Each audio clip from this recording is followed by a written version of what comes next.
T minus 30 seconds.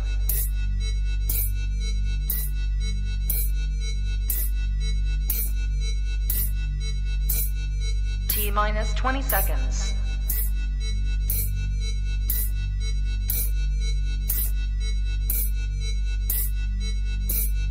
10, 9, 8, 7, 6, 5, 4, 3, 2, 1, 0.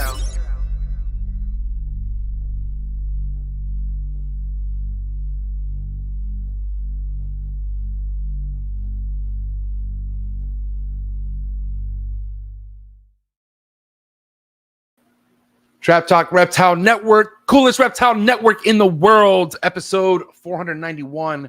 Thursday nights, Trap Talk with MJ. We got Dave Leveson, my boy, our boy, is back tonight for all of us. It's going to be quite the show. What is good? I'm your boy MJ, first and foremost. If this is your first time hanging out with us, do me a favor, dude, hit the like button immediately because Dave Leveson's one of the best that we have in the industry. Definitely one of the best I know for sure. But it's going to be an awesome episode. If you love reptiles, you love being a part of the reptile industry, if you're all about it, then hit the like button, man. Let's get the likes up right now and then hit that subscribe button. Hit that notification bell, select all. You'll be reminded of everything that comes off of this network, this channel. You can listen to any episode off YouTube on all the audio platforms, Buzzsprout, Spotify, Apple Podcasts, wherever. So, and wherever you listen to Trap Talk Reptile Network, thank you so much. It means a lot, really does. All the support, all of the real ones, man. I definitely have some real ones out there. Yeah, dude, all the early birds. We'll get to you guys in a minute. All right, if you're looking for exclusive content, if you want to get more out of what you see out of each episode, you want to get more behind the scenes, if you just want to overall support what I have going on and meet some amazing people in the reptile game, then do me a favor. Click the very first link in the description below and join the Trap Talk Patreon family. As soon as you join the Patreon family, you get a link to a Discord that will tap you with over 200 amazing reptile keepers. There's an awesome Instagram group chat that's just has a bunch of amazing people in it. So diverse, man. We're talking ball pythons, green trees, emeralds, all boas, everything. I'm telling you about. There's like almost, I can't even think, maybe a couple tarantula keepers we could probably use. Maybe. I don't know. Either way. Hey, shout out to my Patreon members, man. You guys are my heart. I love all you guys. Thank you for the support. Please also support US ARC. Very important, guys. I always will say this every episode. It will never, ever get old to me, but support US ARC. This organization's here to help us fight for animal rights. Second link in the description. You can actually click on the usarc.org link and see what it is. If you don't know what US ARC stands for, I was one of those for sure for about a year and a half coming into this. I'm not gonna lie, but I figured out right away. Once finding out how important US ARC was. So don't be ashamed if you don't know what US ARC is. Just read about it, man, and also talk about it. It's all good if you can't financially support US ARC, but at least speaking good about it and letting any other keepers you know, even people at pet stores, this is going to help us keep our animals. So thank you, Phil Goss. Thank you, Vanessa, for all the hard work. My homie, Jeremy.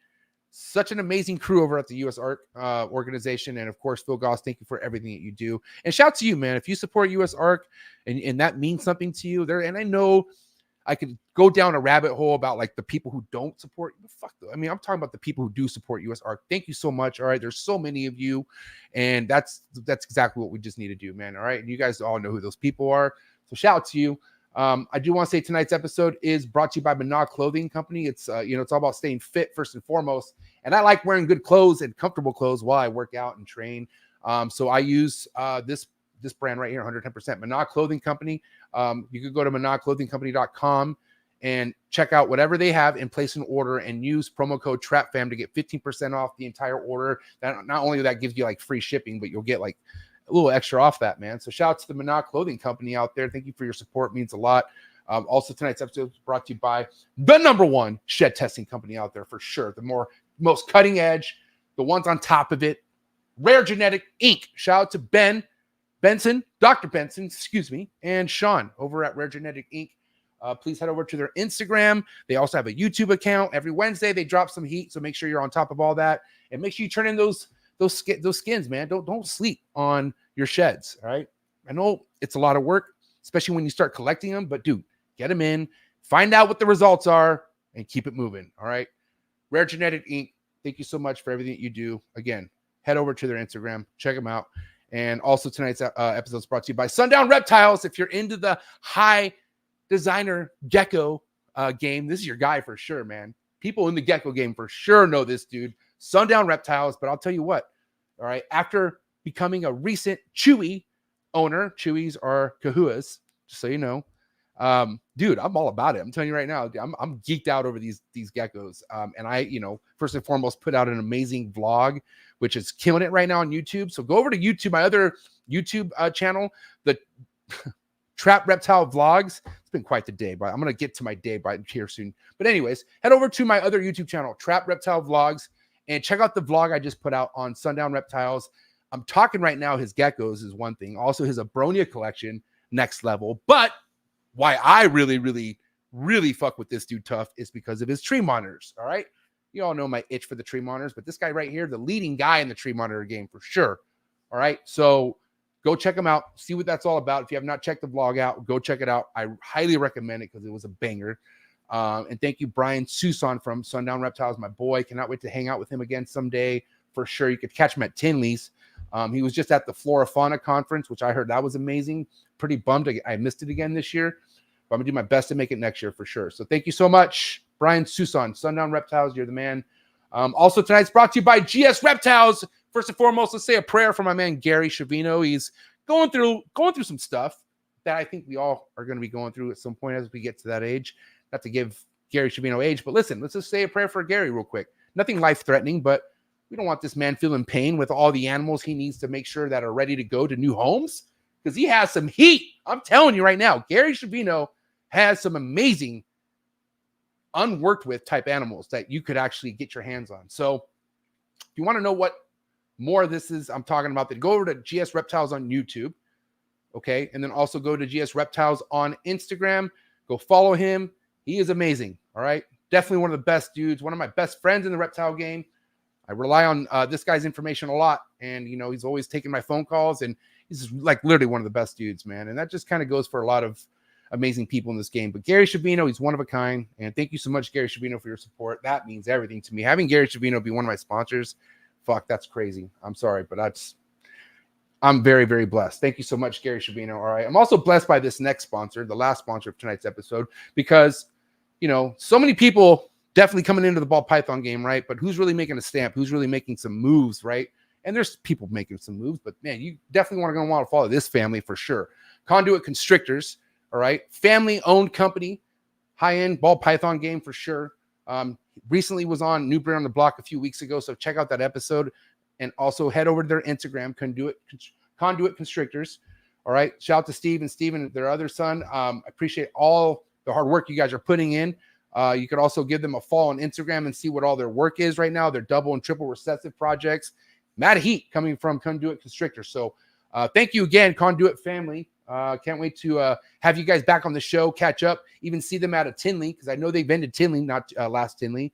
So that's respect to that. You guys all know getting to Tinley, if you haven't been into Tinley, is damn near an impossible feat. It's not easy getting your feet into the door at an NARBC. And respect to Bob Ashley and Potter for making it such a hard thing to get into, because I'm sure they're not playing with who gets in there now. But you can catch them. All right, Conduit Constrictors. Thank you so much for your support. All right, and yeah, man, who is here? I gotta say hi to the early birds.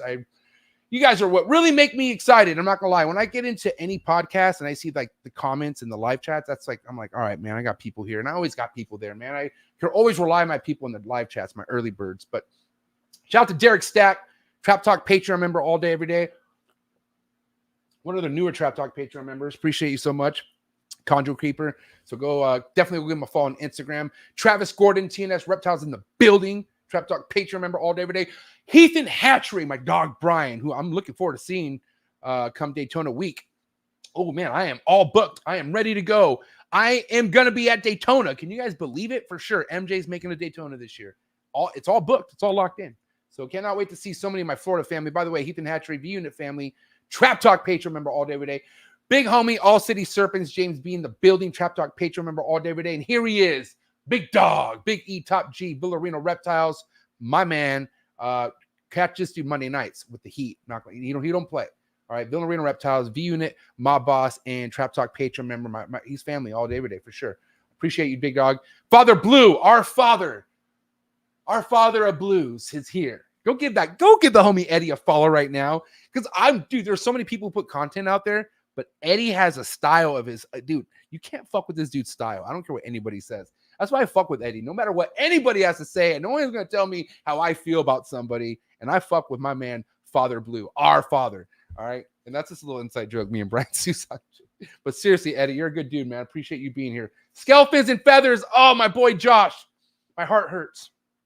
I was supposed to go fishing for halibut with this guy tomorrow. Ugh. Life happened. And like I said, I think I'm going to save everything about what my day was like with Dave, obviously, because I'm just chopping up with Dave, and Dave doesn't even know my frustrations of today. But anyways, appreciate my guy, Josh. Have a big day tomorrow out there. All right. Go get some fucking awesome halibut. Send me pictures. Show me everything that I'm missing, but I will catch you on the next trip.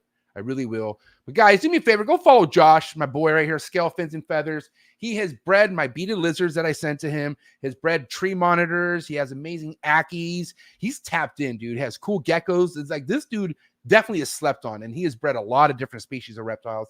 He's from SoCal. It's my dog right here, Josh. Scale Fins and Feathers. Trap Talk Patreon member all day, every day. And honestly, when it comes to having a bad day, all I have to do is open up my DMs and look at whatever fucking Lenny sent me, and I instantly laugh. My whole day changes. Lenny, you're a real one, Lenny. I gotta say this.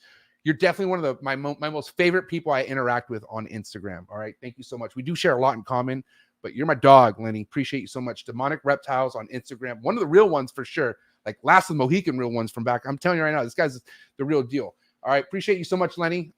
Really, you're awesome. And then my homie man, Freddie, More Valley Reptiles. Definitely someone who could make me crack up when I'm not having a good time. Also could piss me off too, but that's just me. That's just my personality. He doesn't do it. It's me. But it's my dog, man, Freddie, man. V-Unit family member and Trap Talk Patreon member all day, every day. Man, Freddie, I appreciate you putting up with me, and you're a good guy. And my homegirl right here from Germany. What is good, Autumn? Appreciate you so much for being here. Cruz family, Constrictors, Naomi Diego, local G right here. Big things happening with this dude in life. Appreciate you being here. Trap Talk Patreon member all day, every day. The Fishy Plumber. What is good? Thanks for tapping in. Dom, 702 Serpents. What is good? Trap Talk Patreon member. Hey, how you been, by the way? I haven't talked to you in a minute. Hope everything's well. Hit me up on IG, dog. Hope all is well. And I hope you're coming to Trap Fest. Dude, this name, every time I see this name, I want to say banana. Banna Fields in the building. What is up, Banna Fields? Appreciate you being here and you being a real one. Chad, hide your pides. It's Chad, the fucking pied hater. Thanks for being here, Chad. V-Unit member all day, every day. Celtic Reptiles in the building. What is up, Celtic? Thanks for being here. Zeus Serpents in the building. I like that name. What's up, Zeus? Tough Art Pythons in the building. What is good? Thanks for tapping in. Dave Kendrick in the building. What is good? Mark Cruz in the building. What is good?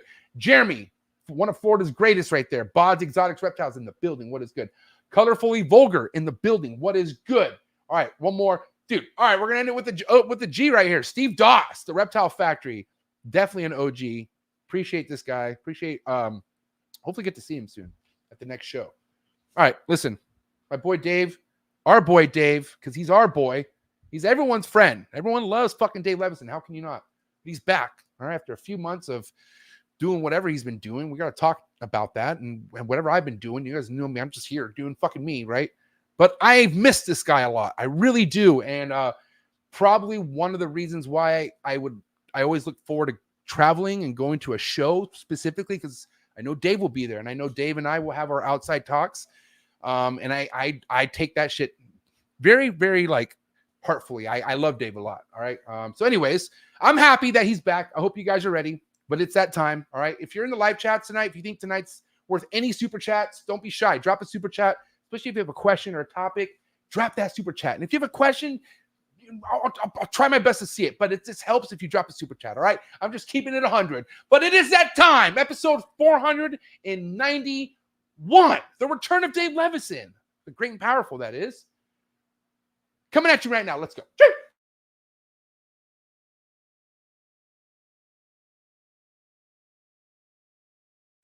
Good. You ready for do more in the future? Trap Talk podcasts? Yes. Man. Only Trap Talk. Exclusive. Yes. Exclusive. Oh. So stop calling us. Rub the spot, get the club to pop. When I come up with the crop, God love it or not. I'm hot from the hop to the rub the spot, get the club to pop. When I come up with the rub the spot, get the club to pop. When I come up with the rub the spot, get the club to pop. When I come up with the rub the spot,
And we're live, episode 491. Dave Leveson, is your microphone working? No, I gave up on him. I thought you were going to sit there again the whole time. Hey, that one time you were sitting there with the mic, was that mic? Was that the same mic? Same mic. Was it even connected then? Well, not just that. No, it's connected. I don't know what I did wrong. I gave up. I'll try again next week, maybe. Well, thanks for not giving up on, or thanks for not giving up on coming back on this show. I love you. I appreciate you always coming through, and it's been a long time. How you been, man? I know we talk here and there, but I really want to talk to you tonight. So, how you been, bro? What's up? I've been good, man. Honestly, the weather warming up's perking me up a little bit, so that's nice. Getting ready for the summer months, just kind of rotating, hoping for the best.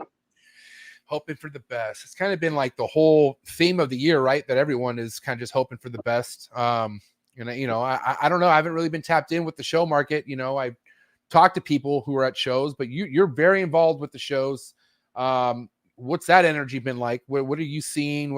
And we could talk about some other stuff, but I want to talk about the sale part right now. No, let's talk about all that, man. Honestly, I've been 2 or 3 shows a month since, I'd say, February. Some big ones, some small ones. Crowds have been looking pretty good. I'll be honest, I feel like you're really having to lay the salesman on right now. Give the customer a little bit of control in the conversation, be willing to take a deal if the deal is out there. I've been making it work. But a lot of shows I'm going to, I am hearing from vendors that it wasn't what they expected, but I think that's any show. You got guys that do well, guys that don't do well, and guys that fall right in the middle. Now we all know that like every show, could have a good year and a bad year, I guess you could say. Are you knowing any shows with a pattern of like, man, I'm just tanking every time now when I come here? Like, is there any shows like that happening for you? Well, the shows I hate, I don't go back to. The other shows I go back for a good reason. There's some shows that are close to home that I'll choose driving 10 hours away, just because I think there's a better opportunity there. I say don't be afraid to travel right now. Get out of your comfort zone a little bit. Look out at something new. Try out a new city. I've been in the Southeast a lot. I got Houston coming up next week, and I'm looking forward to because I've been about a month since I've been down in Texas. I don't know, man. Honestly, I think the vibe's the same for everybody. I think some people it's working and other people they aren't. And I think right now I've been calling it the purge. It's time to purge out what people don't want and bring in what people want. Yeah, but how many people are you not noticing that are there anymore? Like any people you kind of notice that just aren't showing back up at these shows? Is it like getting to that point?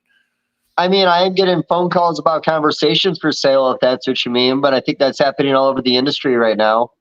I did something a few months ago with William Philippek and the Flight Club podcast, and the whole idea was a debate about the market crashing, or is it crashing? And, it's kind of a really tough debate to happen because, if you just talk ball pythons, it's a conversation. But when you talk about the overall industry and all these different species like womas that I bring up a lot, blackheads, and a lot of other obscure species, dumeral boas, the market's great. They're 4 times to 5 times more what they were just a few years ago, and those prices are holding.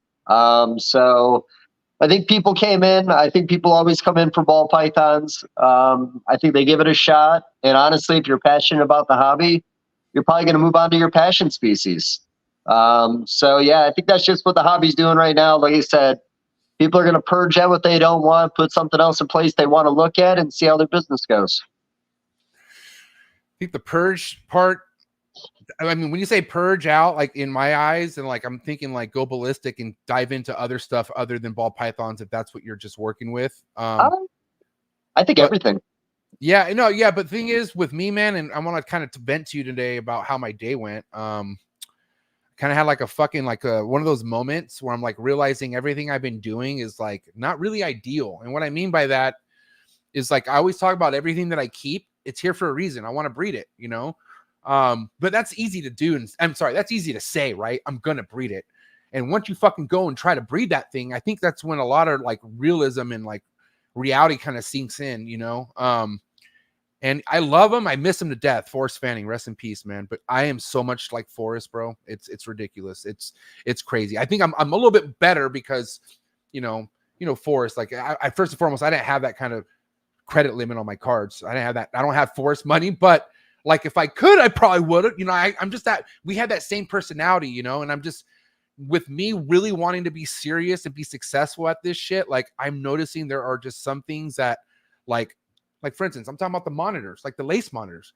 Like, oh my God, man, like they're like I love them, but they became a thorn in my fucking ass. And they are so much to fucking deal with. And I'm very like, I want them to look perfect. I want everything to look good. And I just can't keep up with them, bro. Like it's fucking nuts. And all because everything changed as I started feeding them to breed. You got to feed to breed, right? You got to basically hammer them. And the amount of shit I am picking up every day, bro. And it just gets wearing. It's like, it's starting to wear on me a little bit, especially like when you walk into your room and it smacks you in your face and you're just like, like you think something's wrong. And all it is just a fucking another lace monitor shit, that you're keeping in your other room with all your other reptiles, which just isn't ideal. So I don't know. Again, I'm ready to fucking just vent and be real with everyone. You just got to slow down. Even if you feel like the space is there and the money's there, you need to really think deep. You know what I mean? And I preach this all the fucking time. So I'm kind of eating my own crow right now, but I also want to be real about, I talk about just don't be a fucking lame, don't be boring and just work with one thing, but also don't just go ballistic either. Like, you know what I mean? Because like I said, I want to be successful at breeding these fucking things. And when you have over 15 fucking species of reptiles and you're wet behind the ears, like I've only been in the game for 6 years. You know what I mean? It's not much, So anyways, I feel better a little bit. Sort of. Was it just a big piece of shit that put you in this mood today, or something else happened with the lace monitors? You really want to know what it is? You want to know what it was? I'm going to be 100. And I panicked at first. Okay. Because I know when a dog does this, it's not good. Something's wrong with the dog. And you ever see a dog eat its own shit? Yeah. Okay. So what I thought I saw, which kind of threw me over the edge, because I'm in my room, I'm working, and I smell, like my nose detects everything. And so I knew there was something happening on that end of the fucking room. So I'm like, here we go. Let me get my gloves because I already know what I'm looking at. I'm going to have to clean it right away, right? And then as I go, I see a huge wet shit coming from the bottom of his mouth. And then he's licking it. So I'm like, is this guy eating his own shit? I fucking lost it. And like, I'm trying super hard to keep these guys like, I love showing my shit off, bro. And I can't, like, I'm not going to show my lace that's smothered in its own shit. And I just don't want my lace to look like that. So anyways, I went quite the whole day thinking my lace monitor is eating its own shit. There's something wrong with them. I checked the cameras that I have set up. And what he did, now that I checked, is he was climbing up to his fucking platform. And that was Alice's shit, not his. But he was climbing up to his platform and they used their face to kind of like lever to like hover up. He basically put his face in the fucking shit and like pressed into it, smothered into it, and all of it was just here. And God bless him, he probably didn't know what he was. He just started licking it. And so I happened to come in during the licking part, and I lost it. I lost it, Dave. I couldn't believe it. It was disgusting. Anyways. Well, it's nice that you have that on camera. Are you going to release the footage of that, or is that going to be like a little short? Yeah, it looks like shit. So I'm going to, because I definitely want my Patreon members to know that my lace monitor isn't eating his own shit. That's not the case, because I did vent to them. They were the first ones who I was like, guys, that's it. It was just I don't know. And also, like I said, anything they do affects my whole room. And this is just saying, lace monitors need their own room. They need their own fucking separation from all this shit. Like I'm telling you, it's not working. So I just did a lot of fucking deep soul searching and just, I'm probably gonna have to find them new homes, man. And that's kind of why I'm kind of going through it right now about it. But I'm also being responsible. I don't want to, I've been to Brian Waterloo's place. I've been to John from Sim Containers. These guys, they have really nice collections, and they're fucking built for this shit. And that's all they focus on. And me, man, I want to focus on, not wet shits and fucking, that type of stuff yet. Not yet, at least. I'm not good at this stuff yet. I want to get better. So anyways. Well, I have respect on it, but also I feel it, man. I hate getting out of something that I had my mind set on. I mean, it's probably better off if you think it's better off, but you'll come back to them later, I'm sure, right?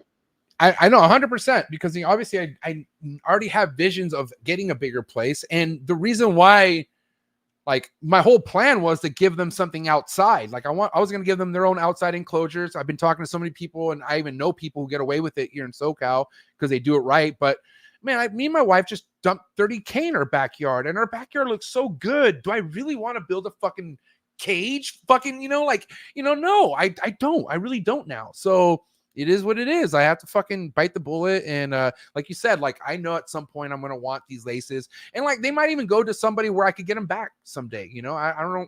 It's not like I need money for them. I just don't right now with my life, man. I want to make my overhead as simple and like passionate as possible. Not that I'm not passionate about the laces, but bro, I just don't have the space. That's what it comes down to, Nothing wrong with that, man. I mean, I feel bad because I feel like lace monitors and bell lace is everybody's dream or the most talked about, but there'll be more, and then there's always more. I literally smell shit right now too. They just took a shit. Like it's crazy. Yeah. I'm talking about this, and right now the stench is so strong. I could smell it. It's insane. I mean, can you change the cage seasonally to make it to where it's easier to clean up, even if it's like a hose out feature? Bro, you don't understand. It's as soon as it comes out, the room is rocked with it. And I can't let it sit there. Like right now, I don't give a fuck right now. Whatever's happening right now, I'll take care of it after the show. I really will. That's their fucking fault for shitting on themselves. Fucking sick of it. Fucking kids, man. What are you going to do? Hey, some parents get like that. I'm just kind of playing a parent role right there. But you know what I mean? Like, some of them just fucking, God bless them. They have kids that just fucking, I feel like these laces are just fucking intolerable kids, bro. Like they're nuts. They will wreck shit. They're dirty. Anyways, cool. So, baby shit or lace monitor shit? Which one's worse? Dude, baby shit. I will pick my own kids shit all day, because I know, dude, is that even a legit question? Because I guess it is. But yes, Dave, baby shit. 10 times over this lace monitor shit for sure. It don't smell like this at all. I mean, it smells, don't get me wrong. It's wrong. It just isn't this. Like, there's levels to shit smells. We all know that, right? Yeah. I've smelled some crazy shits in my life. I've had some crazy shits in my life. I'm just saying, we all have. This lace monitor shit tops every type of shit smell I've ever smelled in my entire life. As you can tell, the frustration's real. You know what I mean? Oh, I get it. Well, fuck them. They had a good run. That's how I feel. You know what I mean? But listen, it's not going to be something where I'm dumping them. Like I know so much because of this podcast, and because I take meeting amazing people so seriously. I know so many awesome people where these could go to. I'm not. It's more like, fuck, you're really going to let them go, MJ? Like, after everything? And I'm thinking, yeah, now, like, I thought about this all day. Yeah, I am. You know what I mean? Like, it's just smart. It shows maturity. It does, for reals. No, I got species out there on breeding loans, man. I wish they were here doing their thing, but they're in the right place, and I'll always get babies back. Yep. Yeah. Anyways, so let's get back to what we were talking about, as far as other demographics in the hobby doing just fine, right? Because, I mean, what's the most talked about?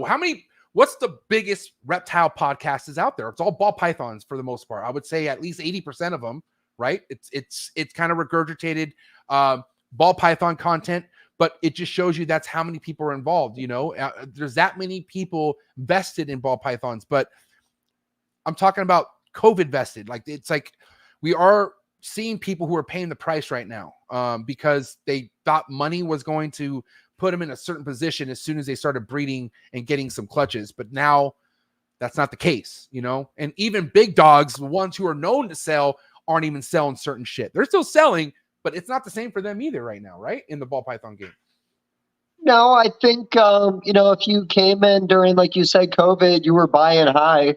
I always kind of talk about the Mardi Gras. The Mardi Gras going into COVID, I want to say was $750. Went up to $1,250 during COVID. Now I think Mardi Gras, I think I saw one on the table for $400 this past weekend. Same thing with lavender pides. They went up. A lot of the fan favorite stuff you'd expect people to buy went way up in price during COVID. I will say that people that bought in during COVID were in a good place because there was a lot of very good investable things out there. They paid a premium to get in. Yeah, but should these people who aren't selling their snakes at their prices like just lower than the next person? Like, because I feel like that's kind of what the thing is right now. Like, kind of drop the price as low as you can without looking like you're desperate, but it does look like it's desperate. Like, no matter how you look at it, because they're low as shit. But should somebody be a part of that, or should someone just not sell their stuff and keep it? Well, honestly, I think that just comes back to the sales approach behind your table. Yes, you could put a lower price and avoid a conversation and win people over on a number. You could have a competitive price on your table and if you're new in the industry, just talk to people. Just be like, I'm new. I want a customer base. You're new. I want to help you. What can we do? Like I said, right now, in my opinion, you really got to give the customer a lot of control in the conversation, especially if what you have on your table is no different than the guy next to you. At this point, you're winning them over with personality, or again, you're winning them over with a bottom line price that they're going to buy no matter what. I don't know, man. I like challenging times. I don't think this hobby's ever been easy for anybody. And, I always talk about guys like, Ralph Davis. Did you ever think there wouldn't be a Ralph Davis when there was a Ralph Davis when you got in the hobby, if you were around 20 plus years ago? Even some of the best guys fall. Sometimes it's personal reasons, but this is the flow of the hobby. I want to see everybody succeed, but not everybody can succeed. How many years from what was Ralph Davis relevant and like super, like he cared about being number one in the game? Like, do you know how long he went doing that? Ralph, I want to say, came in the 90s. I don't know the exact year, but it had to be. He was one of the early pioneers in buying ball pythons. I think early on it was Graziani, Brian Barczyk, and Ralph. Oh, Kevin McCurley. I think Ralph came in afterwards. But no, he had his time, and look what he was doing. Lavender pides before anybody else. Lavender genetic stripes early on. Yeah. He was in the Blackhead project early on. He had his own line popped up that looked like an orange dream. I think it was tangerine, maybe. He did a lot over a long period of time, and then it was just over. But again, if you knew who he was, you can't forget Bob Clark either, though. Bob Clark was no. Bob Clark's got that same swagger, man. I don't look at Bob Clark as a ball python guy, and I thought we were talking ball pythons. No, you're right. No, but he did bring in ball pythons too. Like, he did have ball python. Like, he did pioneer the albino ball python project. I remember he came in on that. I think he was charging $7,500 a piece. I think he did that number based on what they were able to get for the berms when they first came out with the albino. You're right. I won't take him away from that. Bob was definitely an early guy in the hobby. But Bob didn't develop projects. Bob developed the albino project. He got another stuff later, but when you talk about the guys out there that were given ingredients and then developed projects, that's where I put a guy like Ralph that was doing double recessives before anybody was doing double recessives. Yeah. Shout out to Will, but he said if you go back and watch his RDR videos, those animals are still bangers 15 years later. That's kind of shows. For sure. Yeah. Hey, what about the flatline? You ever see the flatline? No, what's that? It was a clown combo that Ralph did back in 2010 or 2011. I think it was 11. And essentially it was a clown that had this really unique, reduced zigzag down its back, reduced head pattern, super yellow, really awesome looking animal. He never told anybody what was in it. He gave you a little glimpse, a quick little 5-second video. There's still people today that have no idea what the fuck that was, but that was also back when blade clowns were cool, and that super reduced pattern was just something people wanted to see. Not to get off topic, but what was it with Ralph Davis, and he had women underwear for sale at his table or something like that? Was that him or was that somebody else? Oh, I think those were G-strings. G-strings. Yeah. His logo on it, or what was it? Oh yeah, right on the front, buddy. Right there. Dead center. Sounds like my kind of guy. There's product like that out now, but no, I think that was a Daytona item, but I'm sure he brought them to the other shows, but I think that was meant for Daytona. I'm not gonna roast on anybody because I don't, people could already know who these people are. But man, there's some merch out there that looks hideous, bro. Like holy fucking shit. Nothing that you've ever dropped. I'm just saying, like the color coordination and the patterning that I've seen in some shit is like, I don't know how you would think that shit is gonna be like somebody else is gonna want to rock that shit. And I don't know how it did, but God bless them. You know what I mean? I would have to take a long time to put in some thought to like a jumpsuit if I wanted to come out with a jumpsuit. Like it would have to be perfect. It would have to be like Adidas for sure, like 100% Adidas, and just something simple. What brand jumpsuit would you go with? Like if money was no issue, you could go with any brand. What would you go with? I mean, it's got to be Adidas. It's always Adidas. I don't even know if anybody else makes a jumpsuit. Does anybody else make a jumpsuit? Yeah, there's Puma. There's some other jumpsuits out there, like for sure. But people still Puma? What you know Puma for? Oh shit. Hey, dude, this dude right here though is kind of speaking what you've already said we had to do a while ago, and I think maybe it's time. We should bring that Greg dude on the show. Oh, what? I said we should bring that Greg dude on the show. Oh yeah, dude. I say bring anybody on, man. No, the Greg Graziani dude. Remember you Greg Graziani. Well, I did text him not long ago. I didn't get a return, but I'm used to that. I'm relevant, not relevant, sometimes relevant, not relevant. But no, Graziani's a good conversation. Like I said, I was lucky enough to have an interview with him years ago, and honestly, there was things I learned in that conversation I had never known before, and it was stuff I thought I knew. Yeah, but it's I always hear it's just crazy how many times I've a lot from you, but I hear how much his name is attached to like old history in this game. like back in the day, and he doesn't look like he's that old, but he's definitely been through some shit. Obviously, he has one arm. Fucking what a savage. What year was that? That was like what, 2015 he did that? I want to say he had an original incident where I believe his hand got caught in a rope when the animal rolled. And I know he had a hand injury, and that might have been around then. But honestly, I believe what you're talking about was pretty recent, within the last couple of years. Wow. No, that's a tough one to deal with, man. I couldn't imagine. I think he's taken it in stride. I've seen a lot of great posts, but I don't know him personally. I've never talked to him about it, but I mean, that's not easy for anybody, I'm sure. Is he respected as a keeper? Like, I only know I don't know him that well, but like, there's some wild cowboys out there who a lot of people don't give two shits about as far as, how they work their animals. But how is he known by working by animals? Is he super legit from what you've known, or what's his background with animals? I've never heard a horror story. And when it comes to the albino alligator, I mean, that was pretty much all him as far as I'm aware. I think anything with mutations in alligators, he's pioneered a lot of those things, which is not easy. That's a lot of space, a lot of time, a lot of know-how. Like I said, he was one of the original buyers back in the day when Kevin McCurley and Brian Barczyk were going through the bags.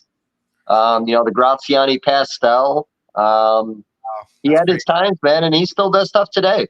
Yeah, that's cool to hear. I'm curious, bro, Dave, from what you know with your knowledge, like I feel like everyone that you mentioned, you said Barczyk, obviously, McCurley. I feel like they all had like their run in the ball python game. I know kind of Barczyk's run. When was Kevin's run? Like when was Kevin like really doing the work that he was known for, and like the book he came out with? When was that? What was that era? Like I'm curious. Like I want to say like late 2000s to like mid-teens, but still relevant today and still doing stuff. The problem is with relevance in the hobby, if you don't post shit, you're not relevant. The guy's still making stuff. Yeah. And that's really all it is. I mean, I remember a peaking moment when I believe it was Raffy. I think I'm saying it maybe wrong, was helping him with his videos. And then again, that was like 2009, 10 or 11. And they were doing these amazing videos showing a bunch of hidden gene woman mutations, all his other random genes that he has over in his collections, his granites, odium, so on and so forth. Those are some of the most unique animals I've ever seen, and I don't think those videos are out there anymore. But here's the thing. I think where ball pythons brought Kevin in, I think Kevin's extremely passionate. When I was at his place and got to see his collection, honestly, he spent more time showing us things that weren't ball pythons. We pulled horny toads out and we were staring at them on the ground for like 15 minutes. Like, he has such a unique collection and a good understanding of the industry. and his cage concepts are amazing.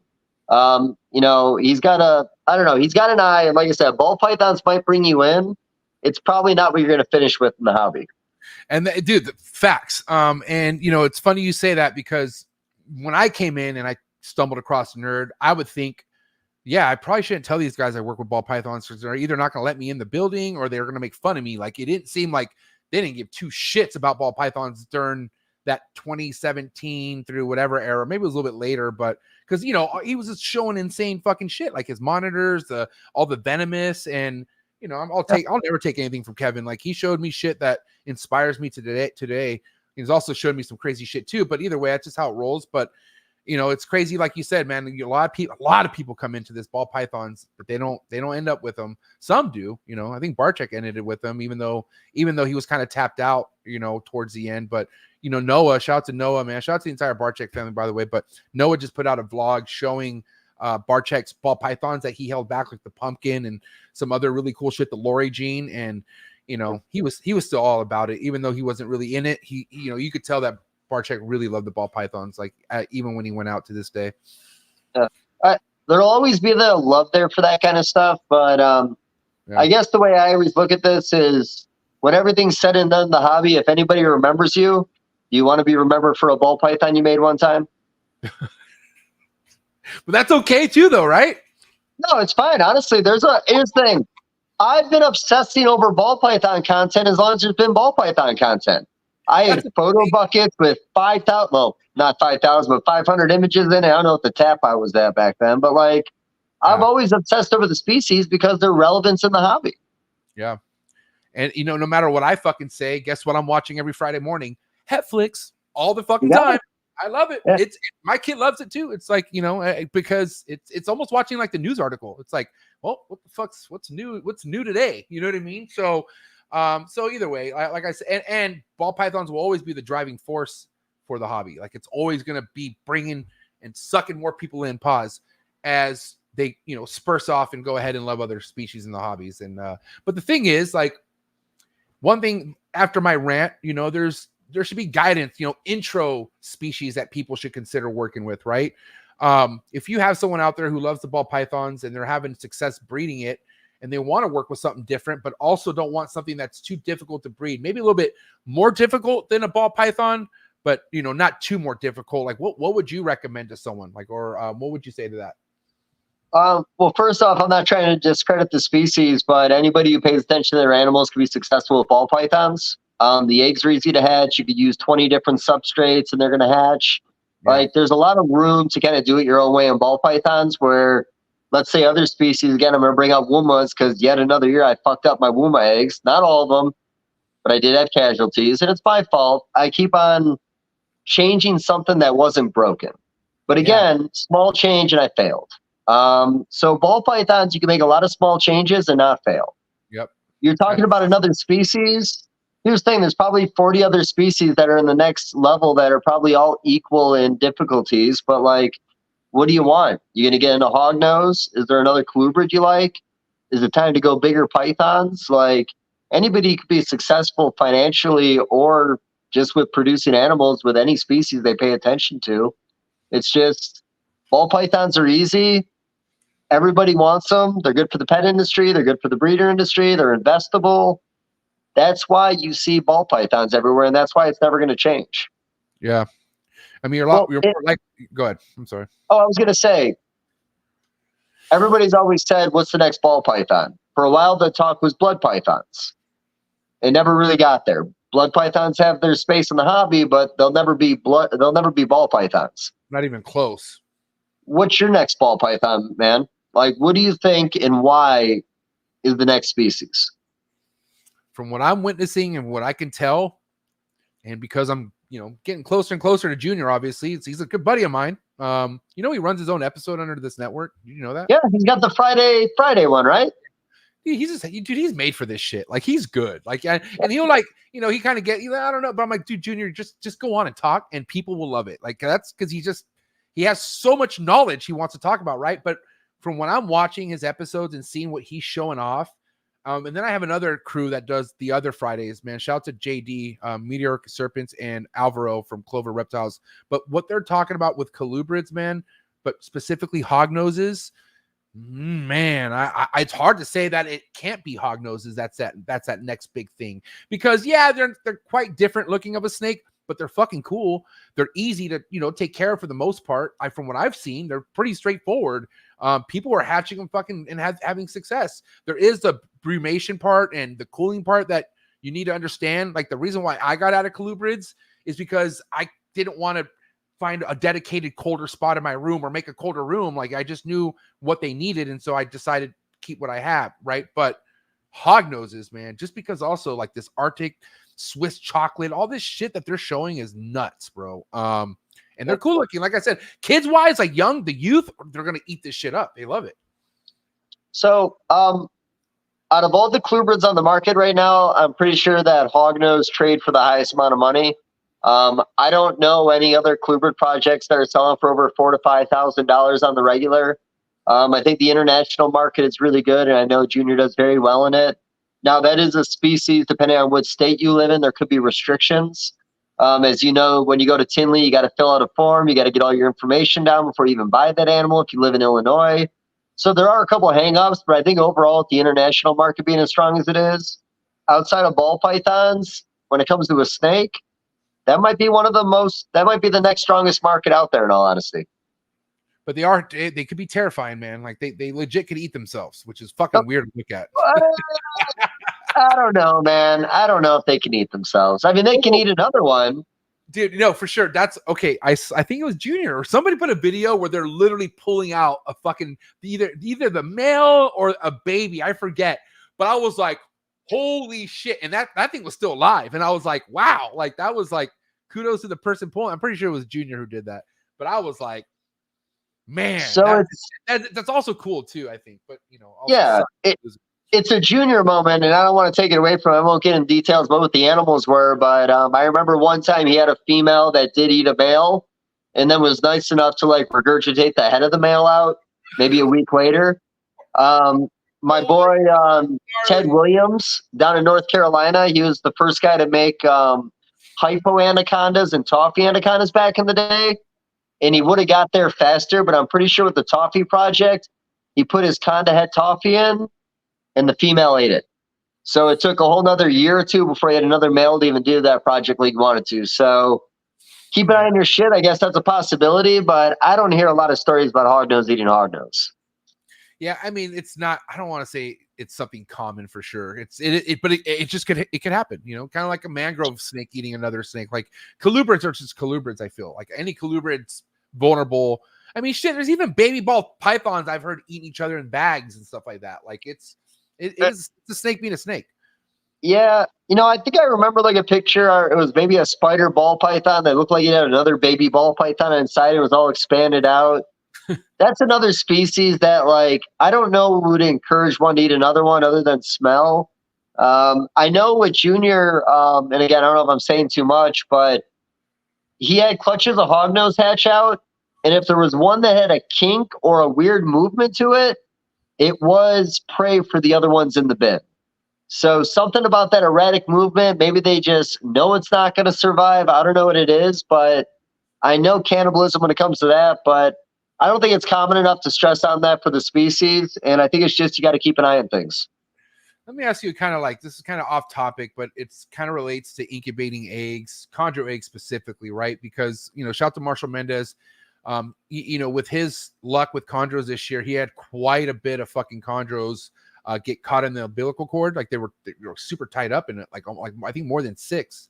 And other people who've had that problem, I forgot who said it, but said something about like a light turning on in the incubator, or like something that shines a light, like could cause them to roll in the egg if they panic at a certain point of development. Do you think that's true? Do you think like if they are at a certain point where they can almost come out, like you got to be careful how you kind of like shine light and like put stuff, because they could fucking panic in the egg? Do you see that being something possible?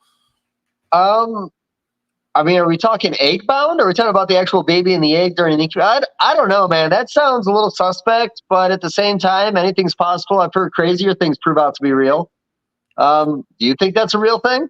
I mean, I don't know. Chondros are they are kind of sketchy and like they kind of do freak out, but I'm wondering what they could really look at through an egg. Oh, Especially when they're ready to come out, you know. I'm talking like well into the incubation, like day 50, and usually day 52 to like 60 is when they come out.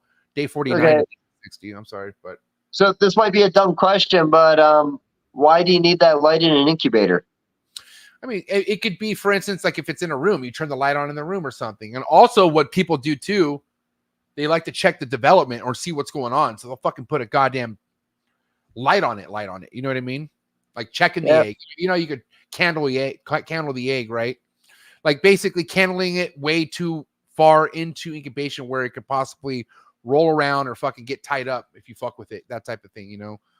So I was just wondering what you would think of that. I mean, it would be a opinion based on no knowledge, but I don't know. I honestly, I don't know if that could be the case. I mean, it's a species that I feel like I hear so many horror stories when it comes to the eggs. Yeah. Anything's possible, but I've never heard that with any other species, and I've never heard that with anything before.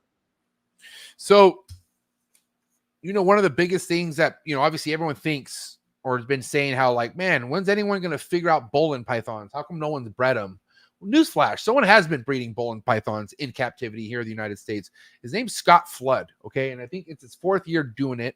But do you know anything about this Scott Flood? Have you ever heard of this gentleman who has successfully breed bolin pythons in America? Is that the guy in Kansas City? Yeah. Okay, so I did see his Instagram pop up. I think William Philippek sent it to me. Yeah. First off, I think he has an amazing collection, and I'm glad he's successful. There was one other woman in the hobby that I believe had success with a clutch. I've recently seen another post. I think now that people know about the nighttime drops of that species and they're actually caring for them properly, I think that's why we're seeing more success, and I think we're going to see even more success with the species. But we talked about it. We treated them like every other python, and we didn't really pay attention to what they were dealing with in the wild. What I want to know, and I messaged Scott, but the thing is, like, he has no internet where he lives. Like, he's in the state. He's like, he's crazier than you. As far as snakes. Yeah. But anyways, he kind of showed a picture of the bolins laying under a reptile basic hide, like a fucking those normal black hides, right? But you can't see how big the hide is. From what I could kind of like inspect, it doesn't look like anything bigger than the large. I know they're small, medium, and they're like a large hide. So if that's the case, that snake can't be that big. And I'm thinking what the real thing is the fucking feeding. You know, I think a lot of people think, oh, these bolins might need to be huge and you might need to fucking feed them like a mainland retic to get them to breed. But I don't think that's the case. I mean, I could be wrong. That's why I'm looking forward to, you know, I'm speaking to him at Tinley. It's gonna be cool. Oh, yeah, you'll be there too. Obviously, you're always there at Tinley. So, but anyways, yeah. I don't know. I mean, I do think that a lot of these species do better if they're smaller. I do think that there's a lot of things that we work with. We get a little too big too fast. I do believe that ball pythons are bulletproof, so nobody change what you're doing. It doesn't seem to matter. But there's a lot of other species. I think if you slowly get them up there, I think you get a higher success the first time you breed them. And I think the overall longevity of the animal is going to be there. I've never really thought obesity was good for any species. Yeah, but obviously, like, you know, coming into this, you think feeding is something you could almost get away with and do it however way you want it, but that's just not the case. Now, you could do that with ball pythons to a certain extent, right? But with other species, you can't. And yeah, you know what? I forget. So this guy, Scott, he's not from Kansas City. That's Mark Miles. This guy is from Kansas City, but I'm not talking about this guy. I haven't, the post I'm talking about came from Scott Flood. I think Scott's from Connecticut, maybe, or he's from that range. I forget. I've had a long day. But anyway, shout out to Jake. There's at least 2, maybe 3, maybe 4, maybe 5 people in the United States that have had success with them at this point, maybe more. And, you know, again, that's not an easy species to get. It's going to cost you a lot of money if you want them. So I wouldn't think you'll see many people trying that species out unless you got a little bankroll. And that's what I'm saying. Like, bankroll that is, like, you're considered to drop this bankroll and have pets, because more likely that's kind of, you know, what you're kind of just looking. I mean, to get them at that age anyways, you know, I mean, again, I need to talk to Scott. I'm not sure how young, because I also heard he has like 4-year-olds that are giving clutches. So Okay. So I don't know. I can't wait to talk to this guy. I really can't. I mean, it could be a lot about the nighttime drop. I think it's Hunter Franz from Germany, and his son do bolins. And 6 years ago, 5-6 years ago, they were getting clutches every year. And what they were doing is they were opening a window at night in the room. It was getting down to the 50s. I want to say that the enclosure had a lot of space so they could thermoregulate however they wanted. But honestly, I really think the thermoregulation is the big thing with that species. They need a lot of space. They need to be cool when they want to be cool. Yeah. And I also think, reading any literature on it of what they're doing in the wild goes a long way. Yeah. But like something like that, has potential future in this. Like, how many people you think we need to be successful for it to kind of pick up a little bit more, where maybe potentially the price could come down a little bit, maybe, or, because here's the thing. Scott was at Tinley selling his United States captive border bred for $10K, which is around what you pay for an import. That's the fucking same shit that you're paying anywhere from $8 to $10K on an import, so anyway, so what do you think? How many people really need to be tackling this for it to have potential, you think? Well, I think more the merrier. I don't think there's ever not going to be anybody who's not going to want a chance at a bolins. And, the reality is once you get it down to a science and they're easier to produce, if the price comes down, it's still going to be worth the trouble. How about this? What does the price point need to be for you to want a bolins? I'll pay $5K for sure. I think $5K is a good number for about anything, man. I think that's safe. If you're talking like but then as far as that, because we're not talking like a morph or anything like that. We're talking like just an actual locality species for itself. And if it's that rare, I think 5K is good, and like if you make an albino, okay, then fucking take it to the goddamn top if you need to. But I think it's a great base, I think, but then again, it's not in my hands. So how do you know that community would even want an albino? Because that's how look at the people love morphs, bro. I don't give a fuck what you say. If you're new, you love the morph. Like it's kind of like a wet behind the ear maneuver coming into this. All you do obsess over are the morphs at first. And then, but then you start seeing like, wow, there's like things that this is how they look like by themselves. And that's what happened to me. I graduated to like, not fully, because I love designer chondros still. And I still love ball pythons. My heart's still with the morph side, but man, I do geek out over like locality shit. Like I really do, and I respect it a lot more than I did before coming in. Yeah. Well, here's the thing. I'm gonna go a little further. Why do people love bolins? Do they love it because the challenge, or they love it because the look? I think it's the price. You think it's that price? Because man, back when they were $1,200 years ago, people loved them too, man. I looked at it as people consider them to be a challenging species and wanted to take a chance on them. Well, the price helps them wanting to be like wanted as much as what I meant, obviously like bolins is a dream species of mine to keep someday. Like it's something where I know at some point in my life, I'll have bolins and I could have them at any point in my life. I'm not in a rush. And I, if bolins are fucking 10K when I'm 60, 50 years old, then so be it. I'll drop it. But just right now I got other things I'd rather drop that money on. But I've held an adult bolins. I've seen babies to adults. They're fucking majestic. They are, I feel, worthy what they have. They are that badass. 110%. I agree. Yeah. But I'm going to challenge it on the albino thing. And here's why. Okay. Everything that's cool about that animal is about its wild type form. When you turn that thing yellow and white, maybe the iridescence goes away. Maybe it just looks like some bullshit morph. I mean, I don't know. You keep saying maybe though. That's as much as you don't know, I don't know. It goes both ways. It could either be something as hideous as possible, which we've seen hideous albinos out there. Okay, that's a fact. But I'm just saying, who knows? But then again, people just like fucking shit for the rarity of things. You know what I mean? And I can only see this happening after bolins has been in the U.S. and bred so many times where now somebody got a lutistic or something, or fucking a blue-eye Lucy bolins or something. Who fucking knows? Like you just never know. But if you were to ask me, I just want the original bolins. I'll totally okay with that. If somebody were to tell me, hey man, just got back from God's office and he said there's never going to be anything else but this bolins, I'd be totally happy with that. It's a badass fucking snake. You know what I mean? I'm very morph motivated too, and I love morphs in a lot of things. But when I think of bolins and just that look that everybody loves, I do believe that there'll be a market for people who want to buy an albino because of the rarity. But I don't know, man. I think the albino would probably be my least favorite project. I think a white snake would be even worse. I think in a community that's not that big in the first place, introducing a mutation, I don't think it's going to help the community out. Yeah, it's true. But, you know, if we're talking about how many people come from the ball python side of things, just saying. Hey, there's always hognose. There's plenty of mutations in that. You're not wrong. I do want to bring this up. But before I do, I want to take a break and give out a shout out to this sponsor. I didn't get to talk about them.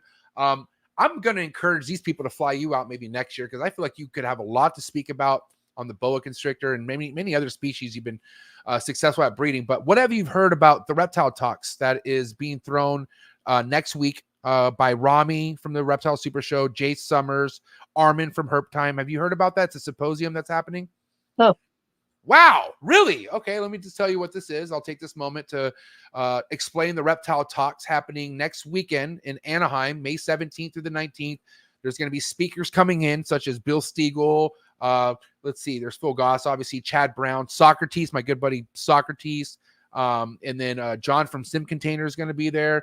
Some serious heavy hitters, but it's something different. You know, I think it's just going to be something that anyone out there who is looking to gain information on different species, I mean, you're going to be hearing from some of the best. And the cool thing is any money that this event makes all goes to US ARC. This is 100% like profitable event that is for US ARC. So shout to Rami, shout to Jay Summers, and shout to the Reptile Talks. I'm looking forward to hanging out with a bunch of people next weekend. But yeah, I'm surprised you didn't hear about that, man. I think it's pretty cool. No, I think it's unique. I mean, I don't want to be an asshole, but I wouldn't invite me. You know, I'm all about being someone's hype man and trying to talk them off a cliff. But, you know, when it comes to the know-how of different species, I mean, there's so many people that I've got my information from over the years. I mean, that's good, but I mean, I go out there and be a hype man, you know, I'm all about that. But people get hyped when you speak. That's why we have just shy of 100 people here tonight. It's been a long time since I've had 100 people in my fucking chat or in my show, and they're here for you, bro. They love to hear you speak. I need you to kind of give yourself a little more credit here, Dave. No, and I respect that. That's why I said I'm a good hype man. You know, like I said, I'll talk 20 species with anybody, but you know, I'm all about those real conversations at the show. You know, maybe a little kissing booth, but with no kissing. You just kind of maybe like a pastor kind of church vibe. You know, you go on one side, there's a little window we talk through. Nobody puts a dick in it. You know what I'm talking about. Oh man, you sound like someone else who tells, you know, everyone out there that I'm not about kissing other guys in the mouth. I ain't about that shit. Well, I'm not about that shit either, buddy, but you know, for each their own. So wait a minute, hold on. So who you not kissing on the mouth? I ain't kissing no man in the mouth. I ain't about that shit. You know, if you did, you won't die. Well, you might. I will. Sure? I'm pretty sure that would be worse than me watching Pulp Fiction for the first time when I was 6. Well, I think. How about this? I've never even kissed Chad on the mouth. If there's a way to raise money, I'd put my mouth on your mouth. Oh wow, Dave, dude, knock it off. There's some weirdos out there who'd probably want to see that too. You got to chill out, Dave. For the right price, buddy. For the right price. We'll do like a 1-day OnlyFans page, and you know, we'll just mouth kiss one time. No, that's not happening. All right, well, if you want to be gay about it, fine. Be gay about it. That's cool. Nothing wrong with the gay. I love the gays. The gays are home. I got a couple. Hey, what did I say? I didn't say anything about the gays. Listen, no booth. All right. I don't think Rami and Jay's for that because it's about the reptile. It's not about sexual stuff. Speaking of sexual stuff in shows, man, things have been getting crazy lately. Like, okay. We all say like it's pretty hard to get fucking the boot out of this hobby, right? Like I mean, first and foremost, bully, right? I'm still here, thank God. But holy shit, man, there's some crazy stories being floated around of some well-known vendors who've been around. But I mean, god damn, what's up with this, Dave? What do you have to say about the whole update on fucking roof anything here? And anybody without saying a name? How about that, buddy? Okay, so you've had a real job before, right? Yes. Well, what happens if you put a lot of people in a room together all day? Someone's gonna fuck somebody. It's a big community. Everybody wants to be happy. I think everybody's out there maybe doing a little bit of fucking every once in a while. Just, sometimes it comes back and bites you on the ass. Luckily for me, nobody ever wants to fuck me in the hobby. So I don't really have anything in the closet, buddy. Like, I'm good. I will say, because I pay attention. Listen, I come from, fucking the rave scene. I've seen some goddamn perverted, nasty shit go down. And I kind of always got those vibes a little bit at certain gatherings after the show, even at the show. I've seen groping. I've seen some crazy shit. And whatever, as long as there's two people smiling, I guess go for it. But what I don't like is like stories that are being said that aren't really valid. And I only come from experience, but then some of this stuff is valid. So again, I don't know. I've heard that NARBC has been pretty hardcore about fucking, you say one thing wrong about them, you're getting the boot and you're never coming back. You know what I mean? But I also know that there's also more to a lot of stories out there. So, well, when is there a situation? Well, how about this? If somebody talks shit about your podcast, would you have them on? 100%. Yeah? To debate them on how the podcast isn't shitty, or what would you? I mean, what would be the point? Okay, but hold on. It depends who's the person though. Like, okay, so you're talking about anyone who's been on this show. If they were to talk shit about me, like, are we talking like? Because here's the thing, I don't have people who will talk shit to my face. Like they won't fucking say how they really feel about me to my face. It's always through so and so, right? So what are we talking here? Is this secretive, like what's happening behind the scenes, shit talking? Or are we talking to someone who's openly out and like says, I don't fuck with you, MJ, and I've been on your show, that type of thing? I think somebody that might, I don't know, I just put it out there. If somebody came on and just criticized everything you did, maybe they did it behind the scenes, maybe they jump in the comments, maybe they just really dislike you to the point where they want to take you down. They're going to talk shit on a daily basis and they don't like you. If they're good at behind the scenes, they just won't come on the show, unfortunately. But if they were open about it, I will, dude, yes. And this is an open invite to anyone who wants to talk to me why they don't like me, okay? And especially if they've been on the show, okay? If they've definitely been on the show, 110%. I've been waiting for this whole time. Come on my show and tell me what it is about me that you don't like. Please. Like, I'm fucking so down for that. But no one will fucking do it. I think you tried something like this once before and it didn't work out. They didn't show up. That's the thing. Yeah, it was a one-sided debate, buddy, and you won. Speaking of winning, man, you definitely won by getting that fucking coffee mug. And wasn't it pretty random the way you got that mug? Like, weren't you leaving a show? Well, my buddy Eric doesn't get done unpacking till about 9 p.m. So I like to wander the building, do a little herping. I flip everybody's garbage over, see if there's any snakes underneath. And I just found this on the table. And you know what? Nobody else will appreciate it as much as I do. So I'm glad I found it. I'll never forget when Darian actually saw you had that. And I don't think he knew that was made. So he was like, who made that? I was like, nobody knows, but it's out there.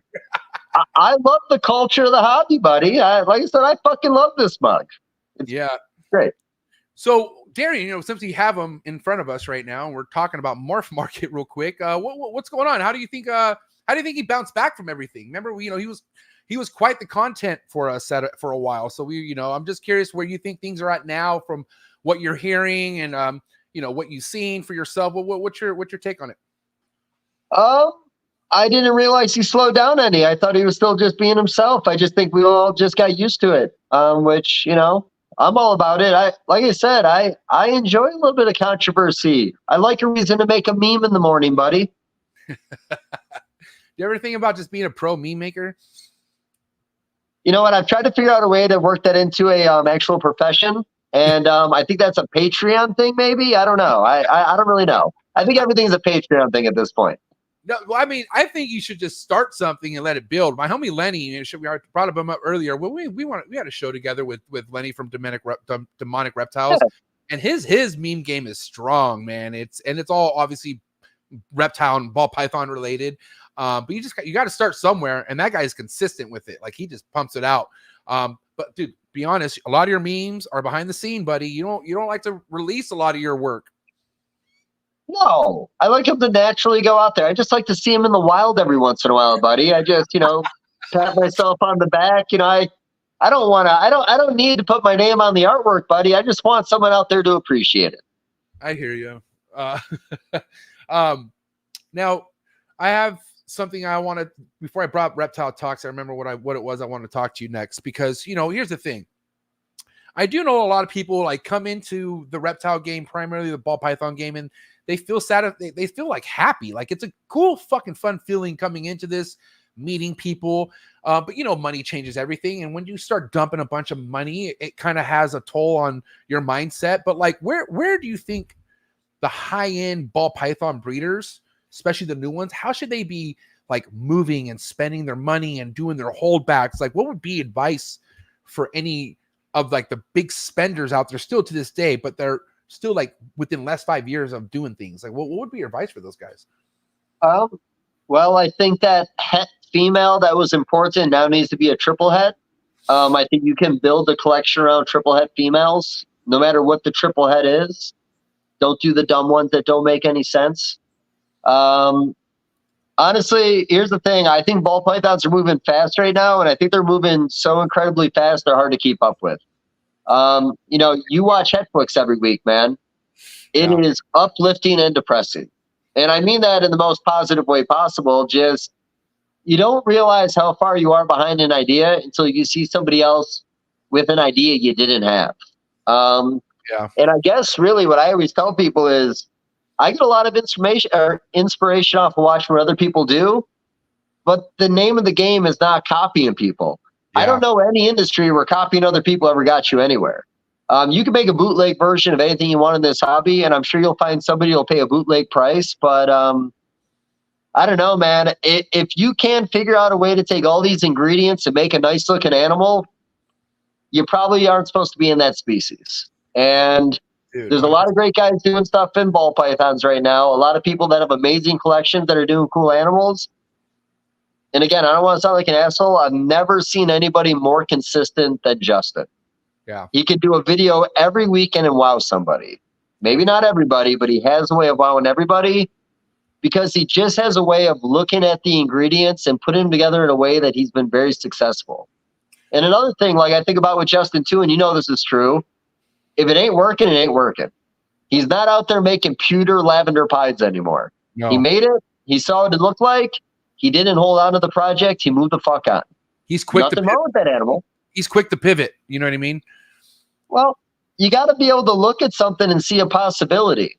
And, you know, one thing that's like that tough love in the hobby I've always had on people is, and I've said this before, I fucking hate when people say, if it doesn't sell, I'll hold it back. Because all that means is nobody wanted it, and you're going to make more of something that nobody wants. So, like, every once in a while, you either got to accept the price point, or you got to accept that people don't see the potential in what you're making. And all this is, people need to look at something and know they can build on it. Like I said, I like the motivation that Justin gives people, but we can't just copy what other people do in the industry. You take those ingredients and you find your own recipe. DG Clown shows you what copying does, just so you guys know, okay? Well, yes and no, because here's the thing. I mean, there's always been that selling point of let's do what we've done before, but with one more ingredient and do it all over again. And that's the DG Clown right now. And that is... Go ahead. I'm sorry. Finish. Yeah, the Hypo DG Clown. That's the same thing. That's the next echelon up. We can only make the clown so many ways. And, okay, here's the thing. One of the things I feel bad about saying now, because I look like a real piece of shit, I don't give a fuck what adult ball pythons look like. I care about what the babies look like because I sell babies. That was okay in the hobby for a while. The selling point of buying a DG clown combo compared to a normal clown combo is the DG clown's probably going to look better as an adult. I think the color progression is going to be interesting. I think it's worth working with. Yeah, I'm going to sound like a huge hypocrite because I talked mad. Well, it was mainly just because I knew it was getting under people's skin. And this is kind of like my toxic trait, unfortunately. But, you know, I was really ripping adult sunsets, you know, because they're just fucking brown looking. But at the end of the day, like, hello, like what a huge foundation that adult sunset is. Like that is the next huge step. And, you know, Brock, fucking Justin, Brad Boa, like, bro, look at the combos that these fools are going to become. Miguel, you know what I mean? So I just, at the end of the day, like, if you're really in this for a reason, you know, who gives two shits what the fuck that adult looks like now. Let's kind of consider what the babies are looking like. But also, like, the thing is, if you just have nothing but adult sunsets and that's your game, then what the fuck are you doing? Like, what's your move? What's your plan? That's my biggest thing. Like, you just have to be thinking of that next step. Like, the next step is always in the game plan with ball pythons. If you're not on that next step, you're going to get left behind. It's kind of like stop posting. Like here's the thing. You could still be posting every day, but if your projects are not elevating and they're not kind of becoming more advanced, not even posting is going to cut it for you. You know what I'm saying? But posting is also everything. I was going to say, what makes Justin so fucking probably like what he is with everything he puts out, he's consistent. He doesn't stop. He doesn't miss. He doesn't miss, and he makes you come back and watch for more. And so, you know what that is? That's a lot of fucking work, Dave. That's hard work. That's hard to do. Every fucking Friday, do not miss a step, you know, because, and mind you, he has a team, but still, a lot of people don't have that kind of energy. They don't have that in them. You know, how many people could be even better at selling ball pythons if they had YouTube, but they don't? Come on. Be real. No, you're right. There's a lot of different avenues that can make your business better that some people choose not to do. Years ago, people thought that selling ball pythons on Facebook was stupid. Then they became obsessed over it. And then they all cried when it got taken away from them for a year. You know, you got to attack every avenue. But, you know, another big thing too, which, you know, we definitely got to talk about when it comes to Justin, William, anybody in this hobby that's putting money into ball pythons, you can't stop putting money into ball pythons. You can't stop putting money into any business. You become stale. You become forgotten. And that's literally any business. You always got to reinvest. And that's why a lot of people stay significant, stay on top of the game. They always put more money into another project, no matter how much it is. Some people sit on projects and work and develop them for 15 years. Yeah. Lace is huge right now. That took years of development. And now people want it. And the guys that stuck around are doing well with it. But, okay. Go. How new is this news to you that I'm about to tell you right now? Okay. I'm not going to say it's lace because I remember lace being one of the genes that is being called the weak gene, meaning like they don't grow, they're finicky eaters, whatever, right? But what was really being talked about was confusion. And I heard there's a Florida guy who's standing on this, who's saying that he's breeding. I think confusion is one of the morphs that if it's not a good looking snake, he just freezes it. Like he's basically freezing this morph now if he produces it, or I don't really know the actual details on it, but does this sound anything remotely like, okay, you've heard this before, motherfuckers freezing shit? I've heard things in the past in maybe the colubrid community where certain breeders that would overproduce a certain color would maintain their market by selling X amount of them as cobra food, repurposing them for something else just to, again, secure their market a little longer. I mean, here's the thing. If you're not happy with the combo, I think there's a lot of other options. I think this is a dirty conversation, buddy. I don't even think we should be talking about stuff like this. Well, I mean, you fucking already signed up for it, so what the fuck? No, you're right. Here's the thing. I love confusion. I love static. I love acid. I love all three of them equally. I think they make a lot of really unique combos. I'm sure there's going to be some there that look like shit. I haven't been very happy with my inchy combos. Have I hated them so much I put them in the freezer? Nah, I like money too much. I'm sure I'd be happy to sell it as a pet if it's not perfect. But I don't know, man. How many animals did somebody have to produce where they got to stress out about a couple that aren't perfect? Someone who's fucking putting out over 100 clutches, maybe? Yeah, it's still fucking small numbers. Compared to what other people are. I mean, to get to the point where literally you have to start throwing away what you're producing, I don't know, man. It sounds like bad business practice. And I'm not trying to hate on the guy in any way.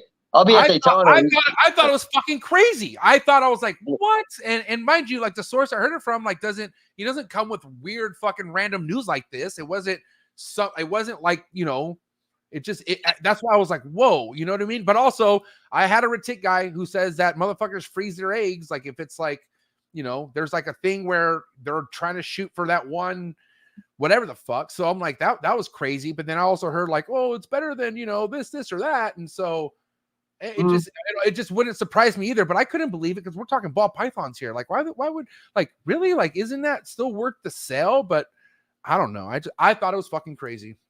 I mean, again, I've heard of people doing things like that to hold a market longer with the species, not overproduce. What do acid confusion statics cost now? $200 for the base model that doesn't move very fast because it's pretty simple looking. Like, even the clown combos have come down a good bit in that project, which was going to happen. A lot of us went after it. I don't know, man. Like I said, I've heard of that practice in the past for other reasons. If his reason it was ugly, okay, for each your own, it's your business, do what you're going to do. But I don't know, man. I think there's somebody out there that wants everything. You just got to find a price point, and if it's ugly, just go cheaper. Florida dudes be wild too, man. I love Florida, but goddamn, wild. Florida's a wild place, man. I mean, wild. Real wild. I can't wait to visit. Can't wait to visit, but wild. Okay, you guys are nuts. Yeah. And if anybody from Florida is listening to this and is offended by it, it's because you're fucking wild, buddy. Of course you're gonna be offended by it. That's you guys are crazy down there. Florida motherfuckers own it. They say we know. Like they're not. They don't argue it at all. That's why, you know. And I respect real motherfuckers like that. And like I said, I got some of my best friends are from Florida. I'm just saying, Florida be wild, bro. Hey, I'm looking forward to seeing you in Daytona, buddy. Dude, Daytona, I'm gonna make it. Well, I'll see. Oh, wait, hold on. Yeah, Daytona's before Tinley. My bad. So I'm gonna see you at Daytona. Yeah, dude, it's gonna be wild. Hey, can't wait. Can I tell you a secret? It's not kissing, is it? No, that's what I see at Daytona. It's my birthday week at Daytona. I turned 40 this year. Oh, I'm bringing you something special for sure. Please do. Something I can put in my mouth. No, something you can wear. I'm getting you something you can wear. Yeah. Okay. Yeah. Okay, I'm into this. Yeah. I'll wear it. Hopefully it's something that you wear and it would bring you a lot of luck and sales and a lot of good energy in different other areas of your life. Oh, I'm not vending Daytona. It's my birthday. Oh, well, either way, I'm just saying the gift I give you, you can wear at your shows that you vend at. You know what I mean? Like, I don't want to give you too much, but I already have an idea of what I want to give you. And I just it's not a Trap Talk gift package, is it? It is not. It's not a Trap Talk mystery pack. Just making sure. Oh, by the way, you have merch from Trap Talk and you don't wear it. I'm not saying that. It's my closet next to all the other merch. I got a little spot where I got them all huddled together. Yeah. No, I respect it. Thank you. Maybe one of these days, can you? I mean, I don't know. I feel like you're a bright color guy. You don't really wear a lot of black. Yeah. No, I don't. I'll wear black if it's got a little color on it, but no. I feel like if you were to wear black, you're going to be looked at differently. Well, maybe. I won't be wearing black in Florida. Hey, why don't you make me a Trap Talk G-string? No. Dude, I'll make you sweatpants, but I'm not making you a G-string, bro. There's no way. I don't have the cock for sweatpants, buddy. Think G-string. Dude, Chad Holker, what a guy. He was just here not too long ago. He was in the chats. We definitely need that episode. We need that Chad Holker episode. No, I would love for the three of us to get together sometime and just cut it up, man. I think it'd be a great time. I haven't done anything with Chad in like 4 years. So obviously this could be a question for Chad, but let me ask you, because you are close to Chad, you know, you guys have quite the history. He's on your chest, for crying out loud. But how do you think Chad hangs in a time like this? You know, like he's fucking, you know, first and foremost, I don't see him bitching or complaining, but I'm curious, like how you feel like Chad, who's been around as long as he has, is, you know, delegating and move around in a time like 2024. I think Chad's doing just fine, buddy. Here's the thing. I say a lot of nice things about Chad because I love Chad. And I've had this personal conversation with him already, so he knows I'm not just going for it on a podcast, but I think Chad made a lot of really good moves at the right time. I think that he picked up a couple animals that ended up being bonus animals when he found out about the genes that were really in them. And I think when I look at what he's doing now, he completely refreshed what he was doing and has an extremely relevant collection. I think he's going to have a great breeding season. He sent ovulations my way. You know, that DG puzzle that he has over there is putting the work in. Yep. I like where Chad's at. I think Chad went the right direction. I think Chad got aggressive and invested a lot of good money into good projects. And I told him straight up, for a guy his size, he probably made more significant moves than anybody else in the hobby over a 4-year period. But that, again, also comes back to when you're making money, you need a certain amount that you can reinvest. He reinvested a lot of money into a lot of good projects. You fall behind really fast in this hobby. I think Chad's ahead, and I think Chad's in a good spot where he's going to have an easy 10 years. Yeah. And, you know, for somebody who's been around as long as you have, man, 10 years doesn't really seem that long, does it? Like, if you really think about it. That's what's scary. Like, I've like I said, going on my 7th year now, and it doesn't even closely feel like it's been 7 years. Like I feel like I just knew Forrest. Like, Forrest was around like a couple years ago, and it's already been 4 years since he's been gone. Just about. Yeah. It's fucking crazy. No, I've been telling a lot of people, or like my recent line that I have, my soundbite, 5 years makes or breaks you. The next big one is 20 years, man. You know, I feel like once you get through that first 5, you're ready for anything. But then after another 15, man, 20 years doing anything, that's a long time doing anything, man. And, you know, that being said, where are you at, Dave? Like, you know, I know there's quite a bit of stuff we can't talk about. But, you know, if you were to think about future wise, what would you want? Like, what makes you happy? If you could think about something that could go your way down the road, like, where do you see yourself, man? I'm just curious. I mean, it's going to be something reptile related. It's the only thing that I consistently am good at. But your own thing, right? But your own thing, right? Like, do you feel like it's time that you just do like Dave, like it's all about Dave? And obviously, you know, you're Bree and whatnot. I love Bree, but I'm just saying, like, come on, like, do you ever feel like it's that time? Well, here's the thing. There's always going to be a little bit of what I do that's just simply me. But I will say that I do prioritize other things ahead of me, and that is a problem. I don't really. How about this? What species do you want to be remembered by when you're done in the hobby? Oh man, good question. But if it were to come down to it, emerald tree boas for sure. That's okay. If I could somewhat be like, if there was a big chapter or a big book on the emerald tree boa, and there's 500 pages and there's 498 pages of all Ed Marino. If I could make it somewhere on that last page of something, that I would be so fucking happy with that more than anything on earth. Emeralds, man. And I would say chondros, but like, man, there's so many fucking people good at chondros now. Like, I'm telling you, it's blowing up. Like, there's people coming in on their first year breeding and they're fucking smashing it because they're listening to all the great advice that they're getting. They're watching this fucking podcast. They are some good listeners out there. And that's the thing. Like I said, me and Forrest, we had a lot in common, and scatterbrain and not listening was kind of our thing in a sense, you know, but there are people out there who are so sharp. And if you tell them something that works, they don't do anything else. And that is giving them great results. So I just feel like chondros are fucking, there's so many people I feel like ahead of me right now with that. But the emeralds, man, definitely slept on. And, you know, knock on wood, I have Forrest's favorite emerald, the Miss Willie line, who is about 2 months away from potentially dropping some babies, you know, and that right there means everything to me. That's like, I don't know. I think I could die a happy guy if that were to happen, you know? No, I respect that.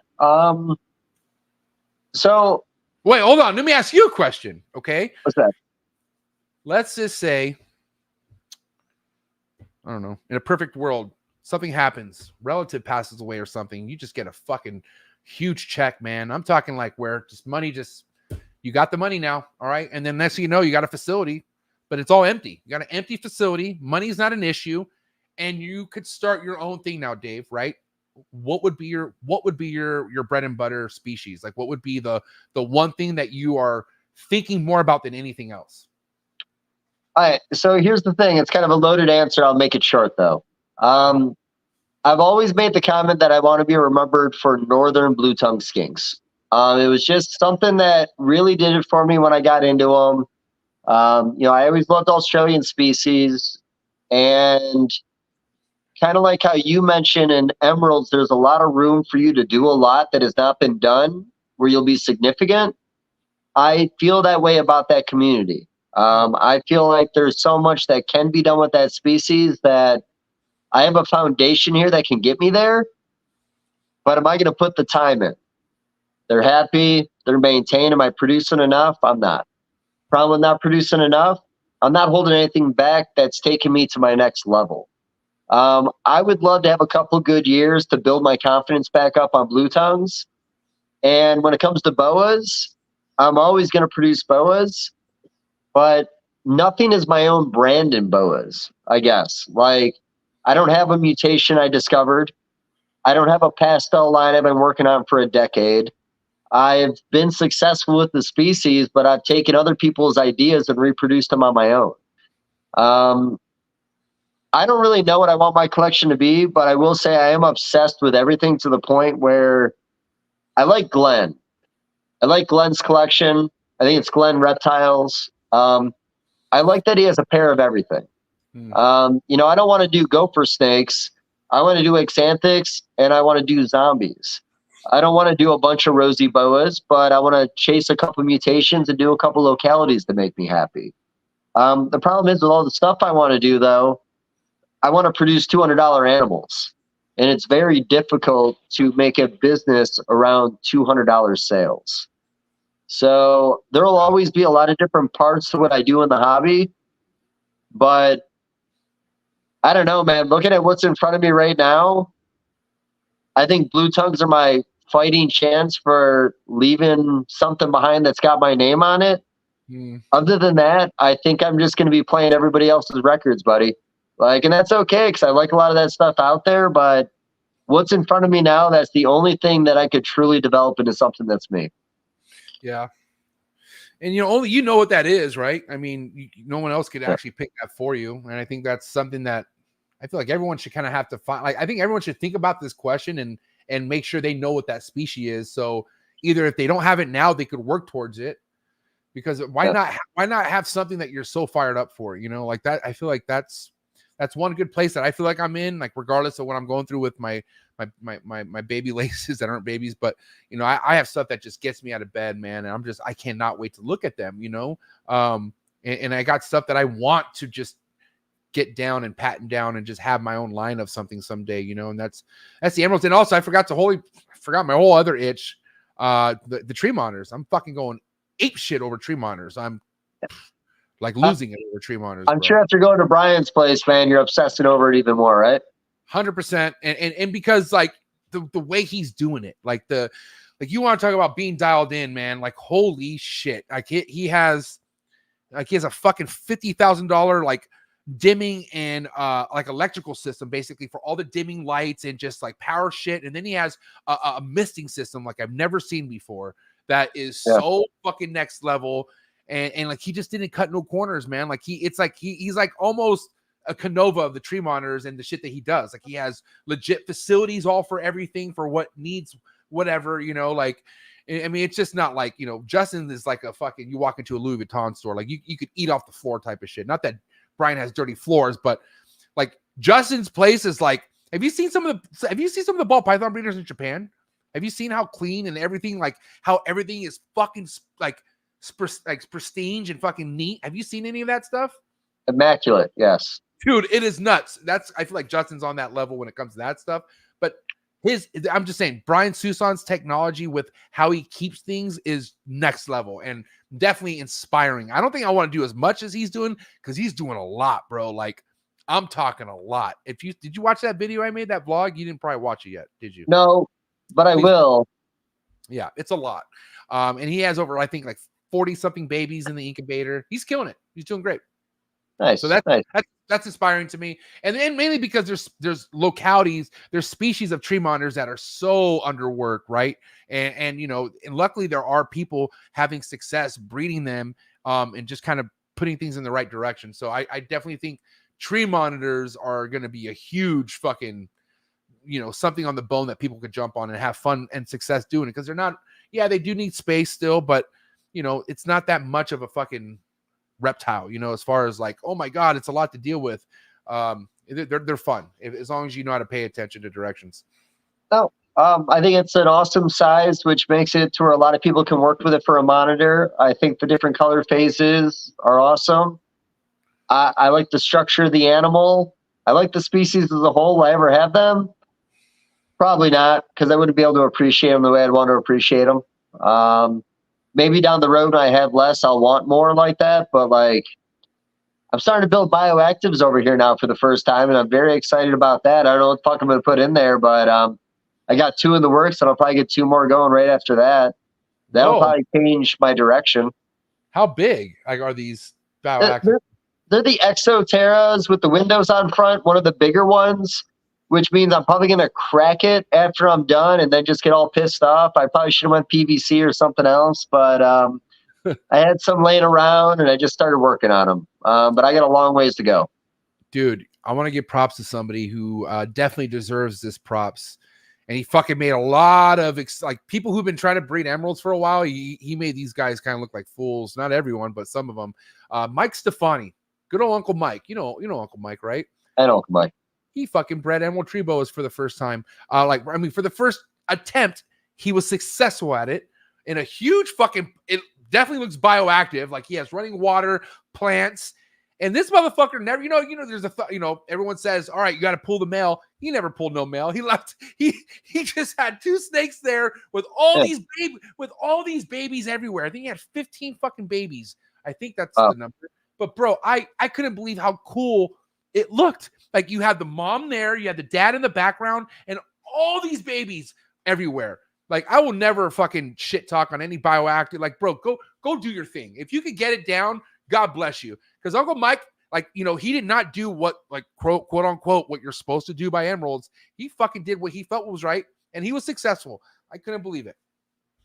So here's the thing. The right way of doing it, as if we even have a right way. What did you think about Ron St. Pierre and talking about diet and adding fruit to the diet of your rodents to flush out their system before feeding?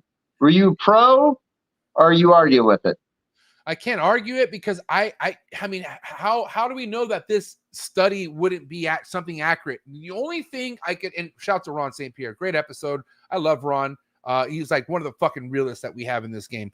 But my thing to me, right? Because I have been through the ringer with emeralds, man. And my freezer will speak for it. But I know I've tried extensively, like to the farthest point, to getting an emerald tree boa who has regurged to not ever regurge again. Mm.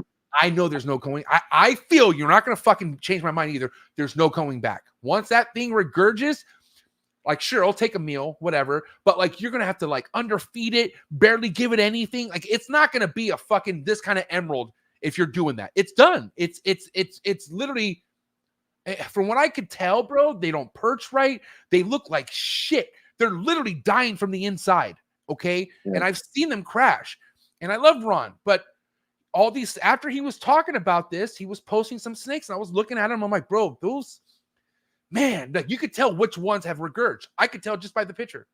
Like not all of them look like that. He had some that looked great, and he was open. Like he said, he had 18 emeralds regurge. I think he said they regurged 3 times in a row. And then he said, finally, he fed him a 4th one with a fruit diet, right? And it didn't regurge. And then he said he fed another one and didn't regurge. But that's only 2 meals. Like I've had emeralds go like almost a whole year without regurging, and then they regurged, right? And we want to know why? Because I bumped up their meal. And these, my fucking emeralds that I have, bro, could eat some massive fucking meals, bro. They don't regurge. Okay. So emeralds and regurge it's a death sentence. I'm sorry, but there's no going back. But I'm not going to argue that fucking whole fruit and the rat thing being better for him. I mean, that could be possible. I can't say that's fucking no, but I could tell you right now with my experience, bro, you ain't ever telling me an emerald's going to fucking bounce back and breed and be healthy after regurging. It's over.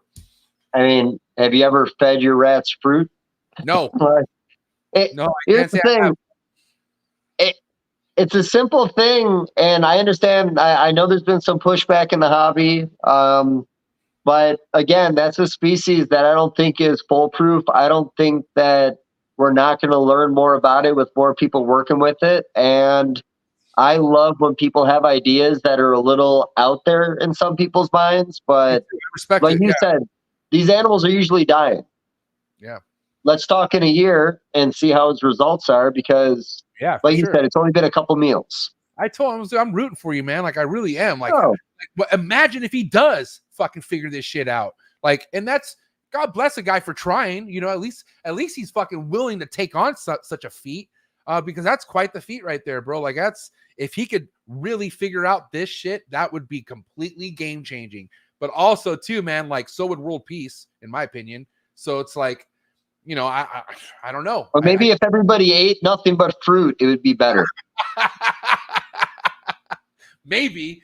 But either way, like I'm definitely rooting for people like that. And, you know, Ron has been up against the wall with other species and people said he wasn't going to be successful and he fucking blew them out of the water. And so I know that when you have someone that fucking ready to take on shit like Ron, anything's possible, man. And like I said, I'm rooting for him and Heather, who's also somebody who works a lot next to Ron, and she doesn't get mentioned as much as Ron, but she should. But she does a lot over there, and he definitely mentions her. But yeah, shout out to Heather and Ron, man. I'm looking forward to bringing them back on the show. Definitely gonna have you probably be a part of that show too, so we could just really talk about the whole fruit in your rat. Yeah, no, I loved it because, and here's the thing with Ron is, you know, I learned years ago that Ron consumes a lot of information. Yeah. Ron listens to every one of these podcasts. Ron might be listening right now. Dude, he fucks with this podcast. He definitely is listening. Yeah, he fucks with every podcast too, man. Not to take away from this, but that guy is out there learning and wanting information. So, like, I wouldn't be surprised if this is right, but I do think there's going to be pushback because same reason why people fucked up with bolins for years. They didn't really look at what was going on with the species in the wild, and they overlooked something simple as temperature. Maybe the diet of what these animals are consuming needs to be different before they consume it. I don't think that's far-fetched. And also, like, I know some of his animals are captive bred, but I know that he's had opportunities to get some unique new animals in. These are animals that modifying their diet to mimic more of what's going on in the wild makes sense. Maybe third or fourth generation captive bred's going to be wired a little differently, but I don't know, man. If that's the solution, everybody could fix it. Yeah. Like I said, effort's everything, man. And for him to put in the effort and what Heather's doing, like that's good for them, you know, and good for us to fucking have people like that laying down examples. And I'll tell you one thing, if I could do outdoor shit like what he's doing for them, I would do that in a heartbeat. Like if I could get away with that and have the like look at that, like the misting system that he does outside, and he has like, he just has a system down, and oh my God, I would love to do it like that. I mean, I just can't. That right there just, it gives me anxiety thinking about where to start, and he has already gone so deep into doing it. So dude, kudos to Ron and Heather, man. No, I love what those guys are doing out there. You know, I recently got to talk with Heather and long length with Alex, and I love everything they're trying with skinks out there. I love the outdoor enclosures. I love they're keeping the animals together. I love that they're allowing them to birth outside. Like, if we all could do that, we would all do it. But unfortunately, it's cold as fuck here, buddy. It just warmed up like last week. But let me ask you, I mean, from what I'm hearing, places where it's normally really cold during the winter, it was a weird winter this year. It wasn't as cold or wasn't as long, or was that the same for you or no? It took spring a long time to settle in. How about that? The winter wasn't that bad here. Yes, winter sucked in other places. It just felt like it was cold longer this year. It felt like it got cold a little earlier. There was moments where I thought it was going to get nice, but I mean, this winter really prolonged, buddy. Like I said, I'm glad that it's warm out now. That should probably be better for breeding, you think? Oh, well, they can only deal with so much cold. You know, I always, you know, a lot of the guys for blue tongue skinks in Florida don't really cool their collection, especially the Miami guys like Tiki. They go more with light cycle. They're getting darker for a while. They're just kind of letting them cycle that way. Up in New York, guys in other parts of the country that can truly cool their collection down. Some guys are getting into the 60s. I used to do 50s.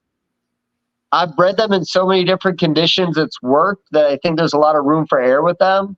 But I do think there's a lot we need to figure out about that species. But I don't know, man. I've done them in a few different states successfully. The Florida guys do good. I think that's a species you could do anywhere, but it'd be nice to keep them outside. Yeah. I mean, at the end of the day, like I said, my biggest mission for the lace monitor is to have them something outside. But like, you know, a lot of like, you know, not that I make a lot of errors, but errors happen when I do things, and I can't potentially see an error such as like, oh shit, Mac Dre got out, you know, and my fucking neighbor, it's on my neighbor's roof, you know, like, or something, or someone fucking noticed I had something in my backyard. They jump in and they break in or something. You know what I mean? Like, I have so many things in my head about that. And I know a lot of other people who keep animals outside, they stress about the same thing. But I'd rather have things inside, like, because it's safer and I can control it. That's why. And if it gets out, I know where it's at, you know? I agree, but I think there's a lot of species that thrive outside if you're in the right conditions. I totally agree. Yeah, so I don't know. I feel you on that, but you know, if I had the space to put cages in my backyard, I probably wouldn't have neighbors close enough to see it. How about that? Or you wouldn't be throwing too many barbecues. No, nobody really wants to hang out with me unless you're in the hobby, and nobody in the hobby is around here. Oh shit. Before I get to tonight's wrap-up question, anything you want to talk about, Dave? I want to kind of give you the floor if there's anything on your mind or anything you want to say. I mean, like I said, we had quite a bit of people here tapped in tonight, so you know, give it to you for a little bit. Anything on your mind? Well, I don't know, man. I'm a little sad with 15 minutes left. You're already talking about the big finish. I don't know. I think, how about this? What's the vibe you're getting from your Patreon guys with anybody who talks to you on the regular? Like, are you finding a lot of positivity, or do you find that a lot of these conversations are going negative? Dude, I mean, as far as what we talk about in the Patreon and like other people that I'm close with, oh, bro, there's no bitching. There's no like we always kind of share, like, you know, either stuff we have interest in or stuff that's happening in our favor, or even, you know, our failures too, like a bad clutch, you know, but we never bitch about sales or someone not being able to sell something. I got, and I'm not just saying that, but man, it's been very positive as far as my inner circle and people I talk to.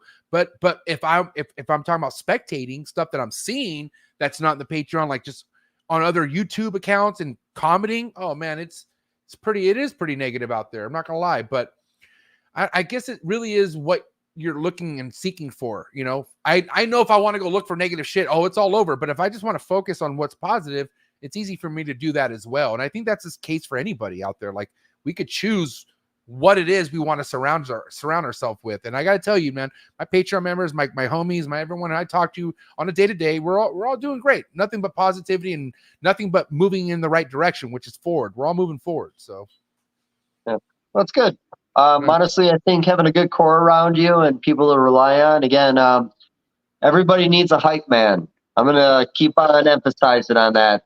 Yeah. People around you that are keeping your spirits high when things are not good is a good thing. I don't know, man. I mean, I get all different vibes, but, you know, I will say sometimes, even when I have a bad show or a bad week or whatever you want to put it, especially when I'm worried about sales, I look at what I got in front of me and I'm trying to sell, and I got to accept it if it's good or bad.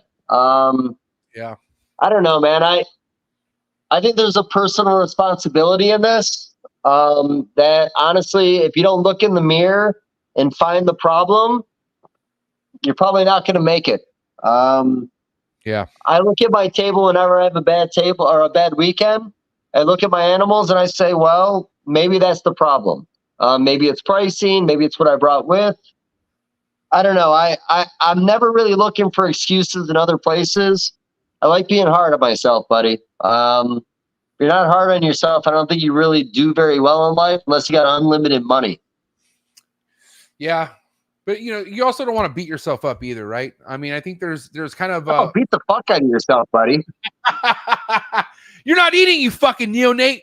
Boom! Just start beating it. No, yeah. I mean, but also, like, you gotta have to celebrate some wins too, you know? You just can't really go into just being fucking, oh, yeah, like, you know, you didn't get this done. You didn't get that done. Like, you know, there are wins that happen as you're trying to move up in this, you know? And I just feel like it's important to notice those wins. No, but... you have to see the bad, not the bad. That's not the way I meant to say that. Go through the bad. You got to see what's holding yourself back every once in a while. You got to accept it, And you got to stop holding back pewter pies. Like it's, you know, look at what you're doing in front of you and make a decision, you know, like it's, we're all stubborn, I feel, or we can be stubborn, but again, especially, you know, going back to ball pythons, things are moving fast. You know, keep up or shut up. You know what's crazy? I got one with the, oh, what's that? Go ahead. No. Well, I was going to just, you know, to mention that, you know, to talk about this guy's super chat real quick. Shout out to Josh Alden, but he said, successful people don't focus on negative, and negative people aren't successful. And I always think about, you know, the people who are really doing great in this, you never see them partake in any kind of like comment drama or whatever. Like, you know what I mean? Like, it's crazy how it's like, you want to look at the most successful people in the game. Look at the people not complaining. Look at the people not bitching. You know what I'm saying? And that's kind of because they don't have time for that shit. Like, and honestly, what does that do for you? Any successful person knows if you dwell in negativity, your life's negative. It's not fun. It's not a fun place to be in. So why even waste your time in it? You know what I mean? No, 1,000% on that. And I like Josh. I agree with everything he's saying there. And I don't want this to be looked at the wrong way. Just simply, how was I trying to put this? Now I'm all thrown off. Sorry. You could still look at things that aren't working in front of you and accept a little defeat, because you can't let the things that are holding you back fuck up the other things that are working out for you. Right. Your monitors are not hurting your life in any way. Your laces are not exactly holding you back, but there is you're not accepting defeat there. You have an understanding that you're going to go in another direction. You're going to work out something with somebody on a loan, or you're going to sell them, and you're going to be better for it because you know your day to day. That's not defeat. That's not negativity. That's looking at what you're doing as a whole and making a decision. Yeah. So I don't see a problem with that. I've got out of things because of that. Yep. But is this a hobby or a business? If there's a negative aspect to your business, why are you going to let it hold back your business? If it's a hobby, then fine, you know, whatever, you know, it doesn't really matter what you're doing, but you know, you got to have a passion for this. And a lot of us do. A lot of us don't.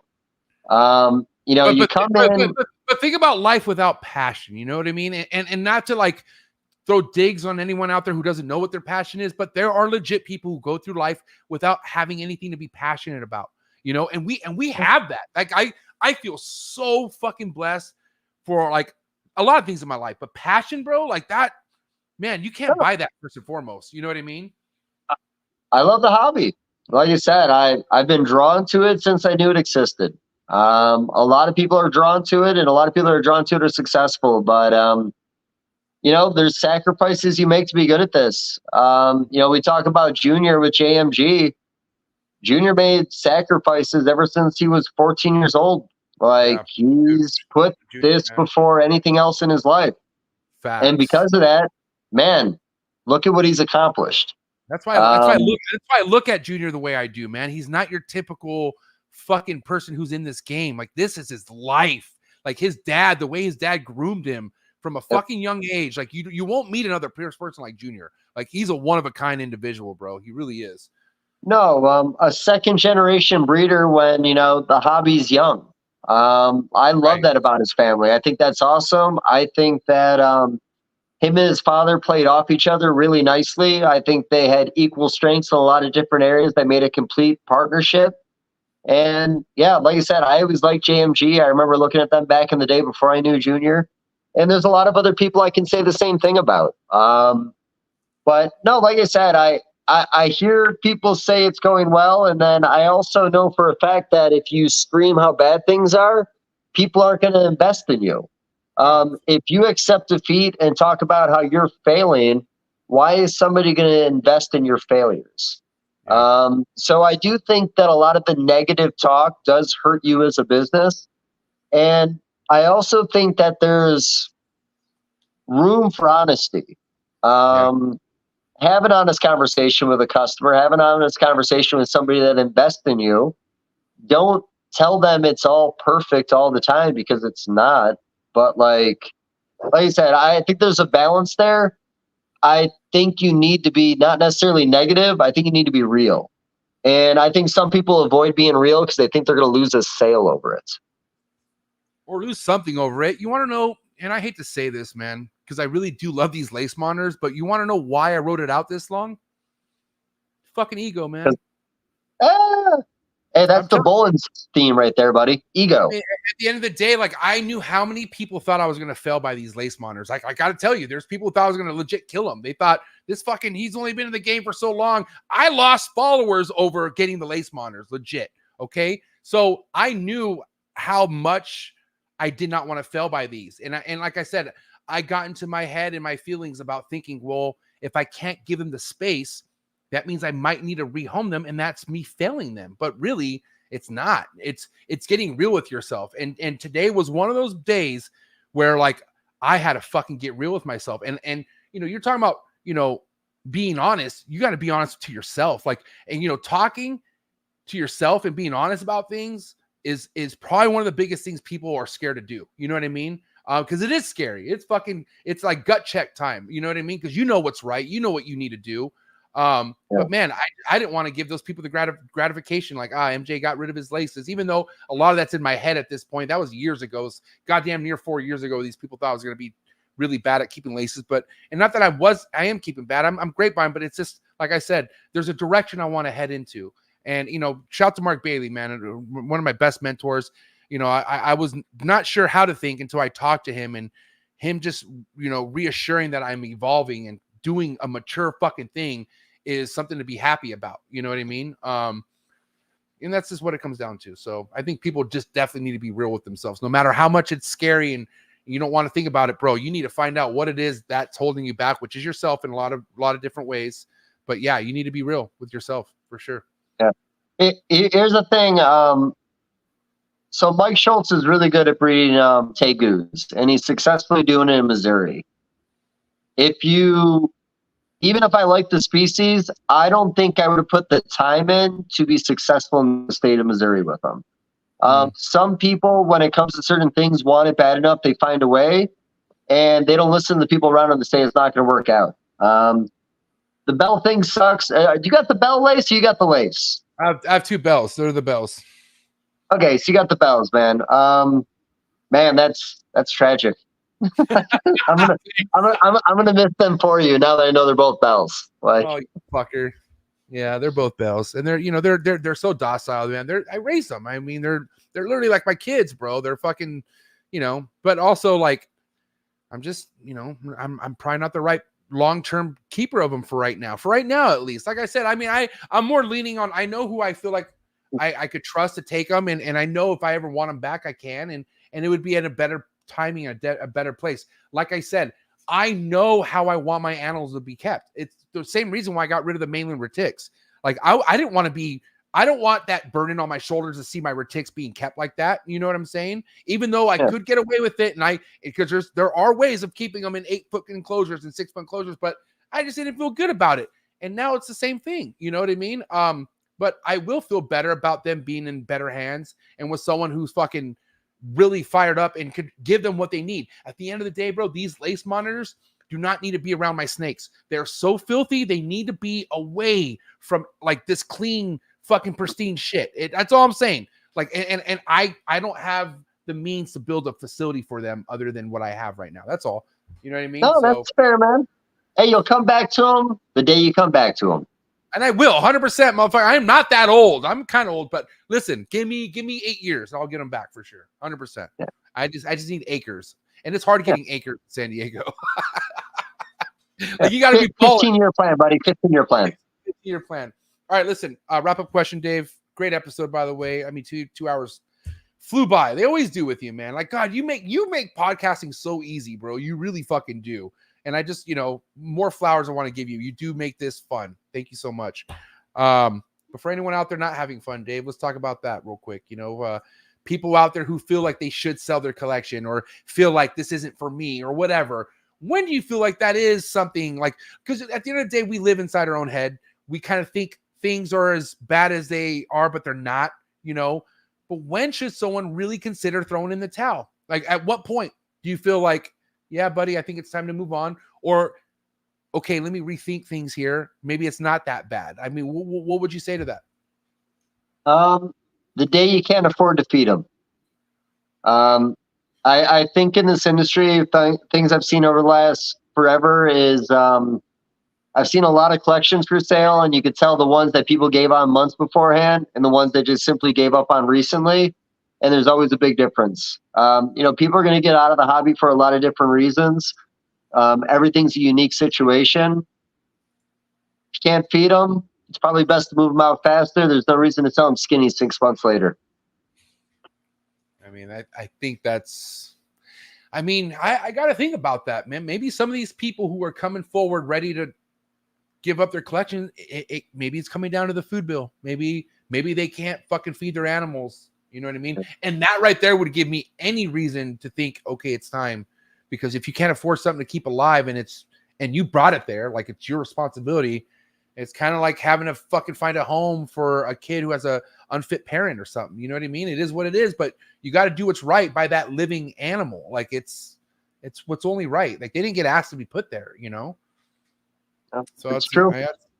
Yeah. And like I said, I don't know. I don't think things are as bad in the hobby. Even the ball python game, I don't think things are as bad as some people are making out to be. And I know for sure there are so many people like myself and even yourself are having fun in this. Like it's a fun time regardless.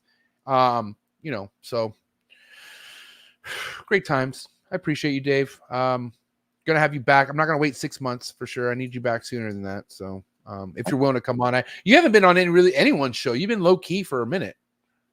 Yeah, Alex and me have done a couple skink podcasts with Blazing. Nice. I did a couple with Jessica. I felt bad because there was a conflict of timing on another one we were supposed to do together, and I kind of bailed last minute, and we haven't done one since. It was my fault. But like I said, I'm just kind of whoring myself out there. But yeah, honestly, I've probably done about 3 in the last 6 months. Wow. All right, well, let's get you back here soon, buddy. People love you. We just had a little bit over 100 people tapped in at one point tonight. So what do you have to say, all the love and support you had on tonight's show? I appreciate everybody. And honestly, we're going to be coming into show season once Daytona rolls around. I'm sure I'm going to see everybody there. And I said it before, you see me at a show and you want to come by, just come by and talk. We can talk about whatever you want. Is this Bob? Or is this like a alias? Is this the Bob Vu? He's saying plug my Bob's show. Balls. Does he have a show? What show does Bob? What am I missing here? What show's Bob talking about? Bob, if that's really you, what's your favorite workout? I think it's Bob. I'm pretty sure.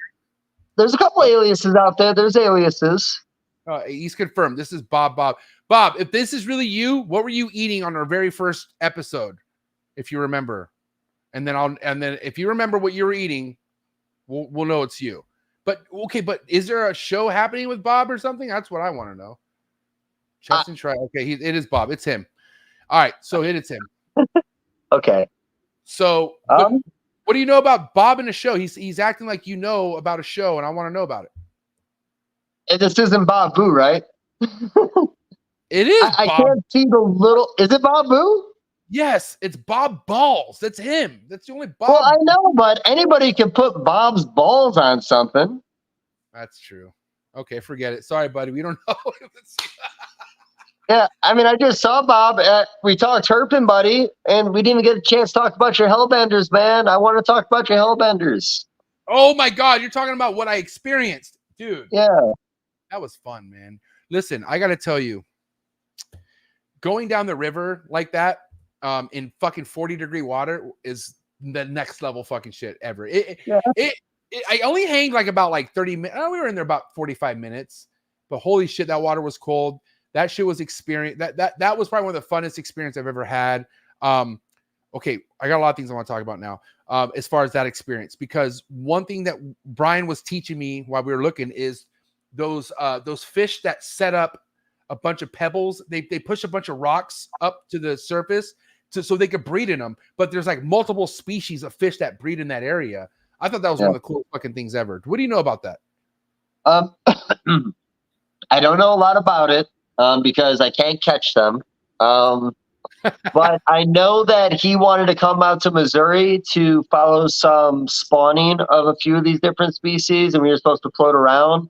I got a feeling it's not going to happen this year because we haven't talked about it since Tinley, but I'd experience it to experience something new, man, and I'm all about good company.